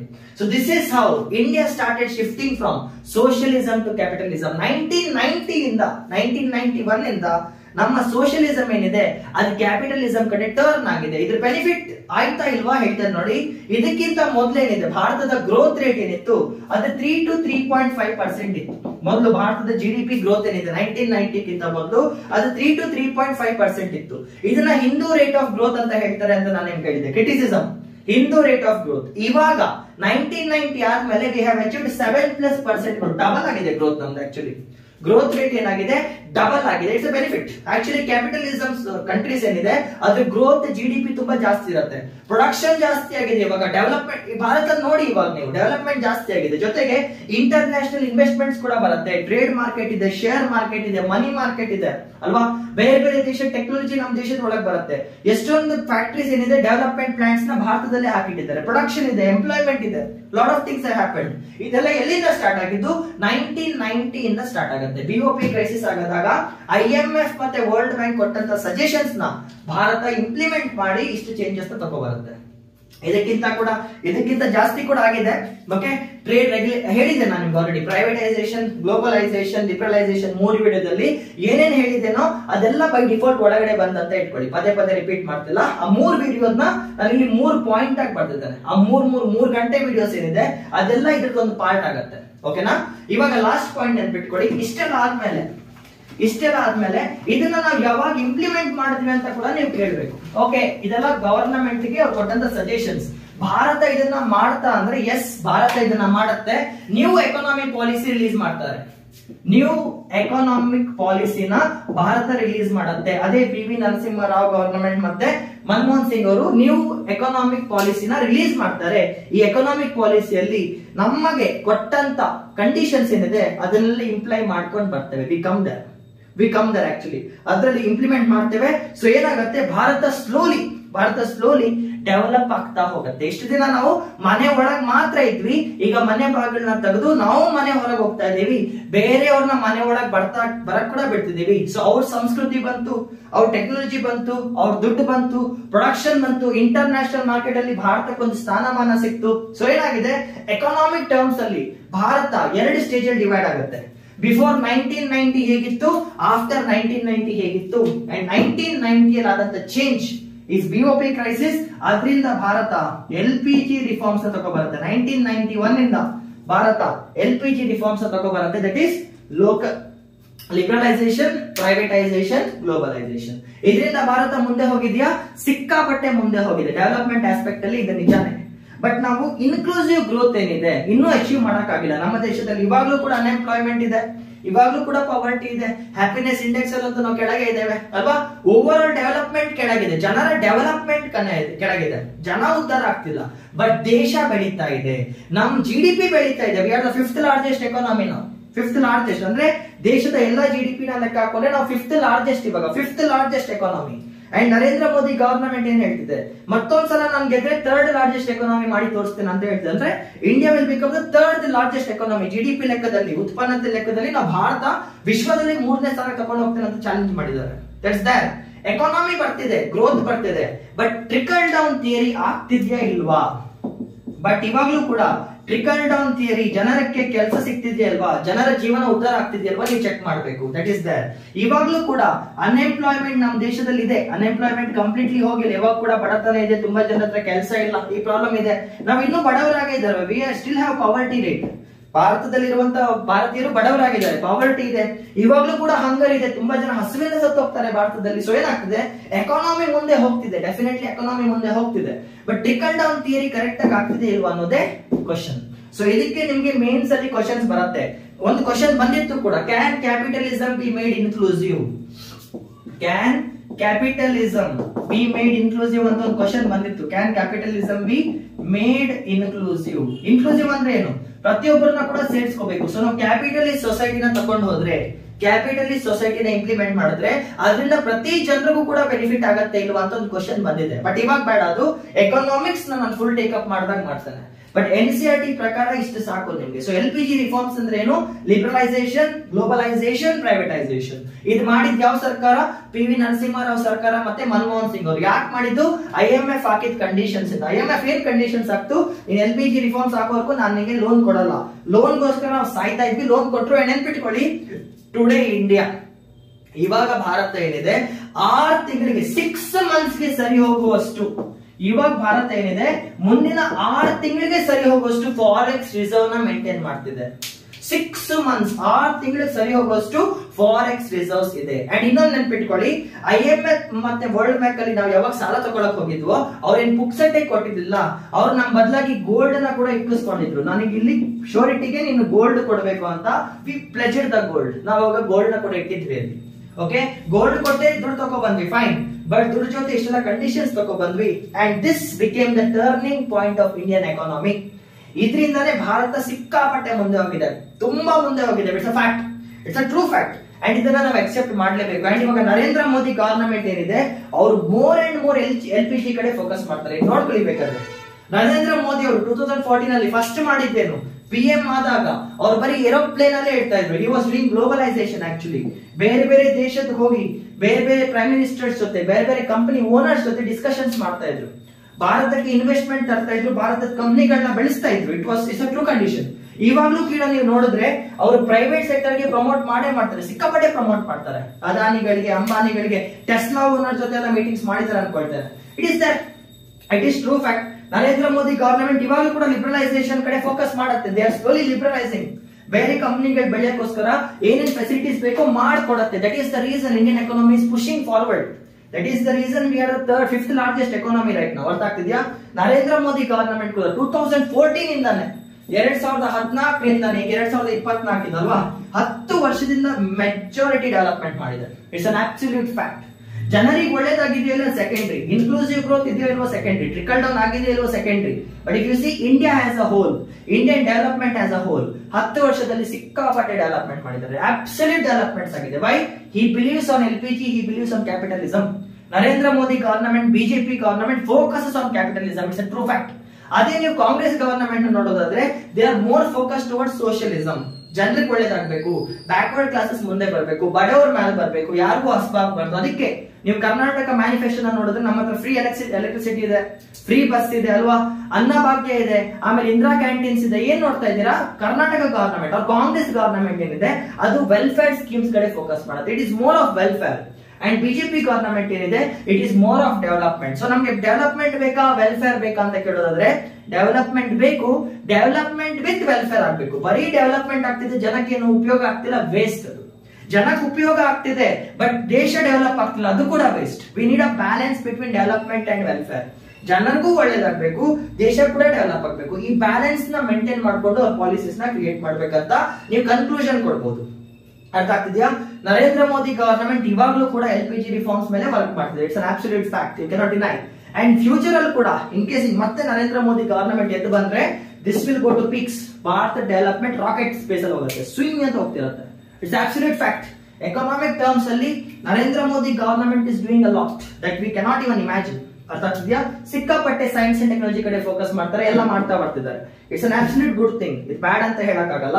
Inclusive growth, trickle down theory, unemployment, poverty, ಇದು ಎಷ್ಟೆಷ್ಟಿದೆ, ಏನೇನಿದೆ ನಾವು ತಿಳ್ಕೊಳ್ತಾ ಹೋಗ್ಬೇಕು. And don't worry, Indian economic development next chapter ಇದ್ರ ಬಗ್ಗೆನೇ ಫೋಕಸ್ ಮಾಡುತ್ತೆ. ಇಲ್ಲಿವರೆಗೂ ಭಾರತ ಎಷ್ಟು ಉದ್ಧಾರ ಆಯ್ತು ಅಂತ ನೋಡಿದ್ದೇವೆ. ನೆಕ್ಸ್ಟ್ ಭಾರತೀಯರು ಎಷ್ಟು ಉದ್ಧಾರ ಆದ್ರು ಅಂತ ಕಂಟಿನ್ಯೂ ಮಾಡ್ಕೊಂಡು ಬರೋಣ. ಓಕೆನಾ? ಐ ಹೋಪ್ ಇಲ್ಲಿಗೆ first 3 chapters of Indian economic development complete ಆಗಿದೆ. ಜೊತೆಗೆ ಎಕಾನಮಿ ಸಬ್ಜೆಕ್ಟ್ ಆಲ್ಮೋಸ್ಟ್ 30% ಕಾನ್ಸೆಪ್ಟ್ಸ್ ಕೂಡ ಕವರ್ ಆಗಿದೆ. ನಾನು ಬರೀ ಎಕಾನಮಿ NCERT ಓಡಿಸ್ಕೊಂಡು ಹೋಗ್ತಿಲ್ಲ, ಅಲ್ಲಿ ಬರೋ ಒಂದೊಂದು ವರ್ಡ್ ನ ಎಕಾನಮಿ ಜೊತೆ ಕನೆಕ್ಟ್ ಮಾಡ್ಕೊಂಡು ಬರ್ತಾ ಇದ್ದೇನೆ. It is a very big thing. ನಾನೀಗ ಬುಕ್ನೇ ಮುಗಿಸ್ಬೇಕಂತ ಇದ್ರೆ ಗುರು 6 ಗಂಟೆಯಲ್ಲಿ ಮುಗಿಸ್ತೇನೆ. ನಾನು ಆ ಫುಲ್ ಬುಕ್ ನ ಬರೀ 6 ಗಂಟೆಯಲ್ಲಿ ಮುಗಿಸ್ತೇನೆ. ಆಲ್ಮೋಸ್ಟ್ 12 ಕ್ಲಾಸ್ ಆಗಿದೆ, 12 ಗಂಟೆ ಆಗಿದೆ. ನಾನು ಇನ್ನು 3ನೇ ಚಾಪ್ಟರ್ ಅಲ್ಲೇ ಇದ್ದೇನೆ. ಅಂದ್ರೆ ಅರ್ಥ ಮಾಡ್ಕೊಳ್ಳಿ ನನ್ನ ಕಂಟೆಂಟ್ ಎಷ್ಟು ಬ್ರಾಡ್ ಆಗಿದೆ, ಎಷ್ಟು ದೊಡ್ಡದಾಗಿದೆ ಅಂತ. It is way beyond NCERT. ನನಗೆ NCERT ಮಾತ್ರ ಕಲಿಸ್ತಿಲ್ಲ, ನಿಮ್ಗೆ ಎಕಾನಮಿನ ಕೂಡ ಕಲಿಸ್ತಾ ಇದ್ದಾನೆ. ನಾನು ಯಾವಾಗ ಕೋರ್ ಸಬ್ಜೆಕ್ಟ್ ನ ಸ್ಟಾರ್ಟ್ ಮಾಡಿದ್ದೇನೆ ಎಕಾನಮಿದು, ಇಷ್ಟು ಡೆಪ್ತ್ ಹೋಗಲ್ಲ ನಾನು, ಬರೀ ಪದಗಳನ್ನ ಹಾಕೊಂಡು ಹೋಗ್ತಿರ್ತಾನೆ. So this what you see is also economy. ನೀವೇನ್ ನನ್ನ ಕ್ಲಾಸಸ್ ನ ಅಟೆಂಡ್ ಮಾಡ್ತೀರಿ, ಇಟ್ ಇಸ್ ಆಲ್ಸೋ ಎಕಾನಮಿ. ನೋಡಿ ಒಂದ್ಸಲ ತೋರಿಸ್ತೇನೆ. ಇಷ್ಟು ಚಿಕ್ಕ ಬುಕ್ ನ ಮುಗಿಸಕ್ ನಂಗೆ ಎಷ್ಟೊತ್ತು ಬೇಕಾಗ್ಬೋದು? ಅಬ್ಬಬ್ಬ ಅಂದ್ರೆ 6 ಗಂಟೆ ಓದ್ಕೊಂಡು ಹೋದ್ರೆ ನಂಗೆ ಇದು 6 ಗಂಟೆಯಲ್ಲಿ ಮುಗಿಸ್ತೇನೆ. ಬಟ್ ನಾನು ನಿಮ್ಗೆ ಆಲ್ಮೋಸ್ಟ್ ಆಲ್ ಎಕಾನಮಿನ ಇಂಟ್ರೊಡ್ಯೂಸ್ ಮಾಡಿ ಕೊಡ್ತಿದ್ದೇನೆ. It's a very broad thing. ಬರೀ NCERT ಅಂತ ಅನ್ಕೋಬೇಡಿ. ಸೊ ನನ್ನ ಕ್ಲಾಸಸ್ ನ ಸೀರಿಯಸ್ ಆಗಿ ತಗೊಳ್ಳಿ, ವಿಡಿಯೋಸ್ ನ ಕೂಡ ಮಾಡಿ, ಆ ಬುಕ್ ನ ಕೂಡ ಓದಿ. ನೆಕ್ಸ್ಟ್ ವಿಡಿಯೋ ನೋಡೋಕ್ಕಿಂತ ಮುಂಚೆ NCERT ವೆಬ್ಸೈಟ್ ಹೋಗಿ, ಫ್ರೀ ಆಗಿ ವೆಬ್ಸೈಟ್ ಅಲ್ಲಿ ಬುಕ್ಸ್ ಇದೆ ನಿಮ್ಗೆ. NCERT ವೆಬ್ಸೈಟ್ ಸರ್ಚ್ ಮಾಡಿ, ಇಂಟರ್ನೆಟ್ ಅಲ್ಲಿ ಟೆಕ್ಸ್ಟ್ ಬುಕ್ ಸಿಗುತ್ತೆ. ಎಕಾನಮಿ, ಇಂಡಿಯನ್ ಎಕನಾಮಿಕ್ ಡೆವಲಪ್ಮೆಂಟ್ ಇದೆ ಅಲ್ವಾ, ಚಾಪ್ಟರ್ 1 ಇಂದ 3 ವರ್ಗು ಇಂಡಿಯನ್ ಎಕನಾಮಿಕ್ ಡೆವಲಪ್ಮೆಂಟ್ ಬುಕ್ ನ ಡೌನ್ಲೋಡ್ ಮಾಡ್ಕೊಳ್ಳಿ. ಇದ್ರೆ ಒಳ್ಳೇದು, ಇಲ್ಲ ಖರೀದಿ ಮಾಡಿ, ಸಿಗತ್ತೆ. ಚಾಪ್ಟರ್ 1 ಇಂದ 3 ವರ್ಗು ಒಂದ್ಸಲ ಓದಿ, ಸುಮ್ನೆ ಓದಿ, ಏನು ಬರ್ಕೋಬೇಕಂತ ಇಲ್ಲ. ಪ್ರತಿಯೊಂದು ಹೇಳಿದ್ದೇನೆ, ನಿಮ್ಗೆ ಆ ಬುಕ್ ಕಂಪ್ಲೀಟ್ ಆಗಿ ಅರ್ಥ ಆಗುತ್ತೆ. ಚಾಲೆಂಜ್ ಮಾಡಿ ಹೇಳ್ತಾ ಇದ್ದೇನೆ ನಾನು. ಚಾಪ್ಟರ್ 1 to 3 ಒಂದ್ಸಲ ಓದಿ, ಅದಾದ್ಮೇಲೆ ನೆಕ್ಸ್ಟ್ ವಿಡಿಯೋ ನೋಡಕ್ ಸ್ಟಾರ್ಟ್ ಮಾಡಿ. ಬಿಕಾಸ್ ಬರೀ ವಿಡಿಯೋಸ್ ನೋಡ್ಕೊಂಡಿದ್ರೆ ಏನು ಯೂಸ್ ಇಲ್ಲ. ಸಖತ್ತಾಗಿ ನೋಡಿದಿರಾ, ವೆರಿ ಗುಡ್. ಫಸ್ಟ್ ಕ್ಲಾಸ್ ಇಂದ ನೋಡ್ತಾ ಬಂದಿದ್ರೆ excellent consistency, keep it up. But next video ನೋಡೋಕ್ಕಿಂತ ಮುಂಚೆ ಒಂದು ಸಲ 3 ಚಾಪ್ಟರ್ ನ ಓದಿ. ಒಂದೊಂದು ಚಾಪ್ಟರ್, ಫಸ್ಟ್ ಚಾಪ್ಟರ್ 10-12 ಪೇಜ್ ಇದೆ, ಸೆಕೆಂಡ್ ಚಾಪ್ಟರ್ 20 ಪೇಜ್ ಇದೆ ಅಂತ ಅನ್ಕೊಳ್ತಾನೆ. ನೀವೇನ್ ನೋಟ್ಸ್ ಎಲ್ಲ ಮಾಡ್ಕೋಬೇಕಂತ ಇಲ್ಲ, ಸುಮ್ನೆ ರನ್ ಥ್ರೂ ಮಾಡಿ, ನಿಮಗೆ ಪ್ರತಿಯೊಂದು ಕಾನ್ಸೆಪ್ಟ್ ಜಾಸ್ತಿ ಕ್ಲಿಯರ್ ಆಗ್ತಾ ಹೋಗುತ್ತೆ. ಓಕೆನಾ? ಸೊ ನೆಕ್ಸ್ಟ್ ವಿಡಿಯೋ ಇಂದ ಚಾಪ್ಟರ್ 4 ಸ್ಟಾರ್ಟ್ ಮಾಡ್ತಾ ಇದ್ದೇನೆ. ಓಕೆ, ಜೈ ಶಿವ ಶಿವ.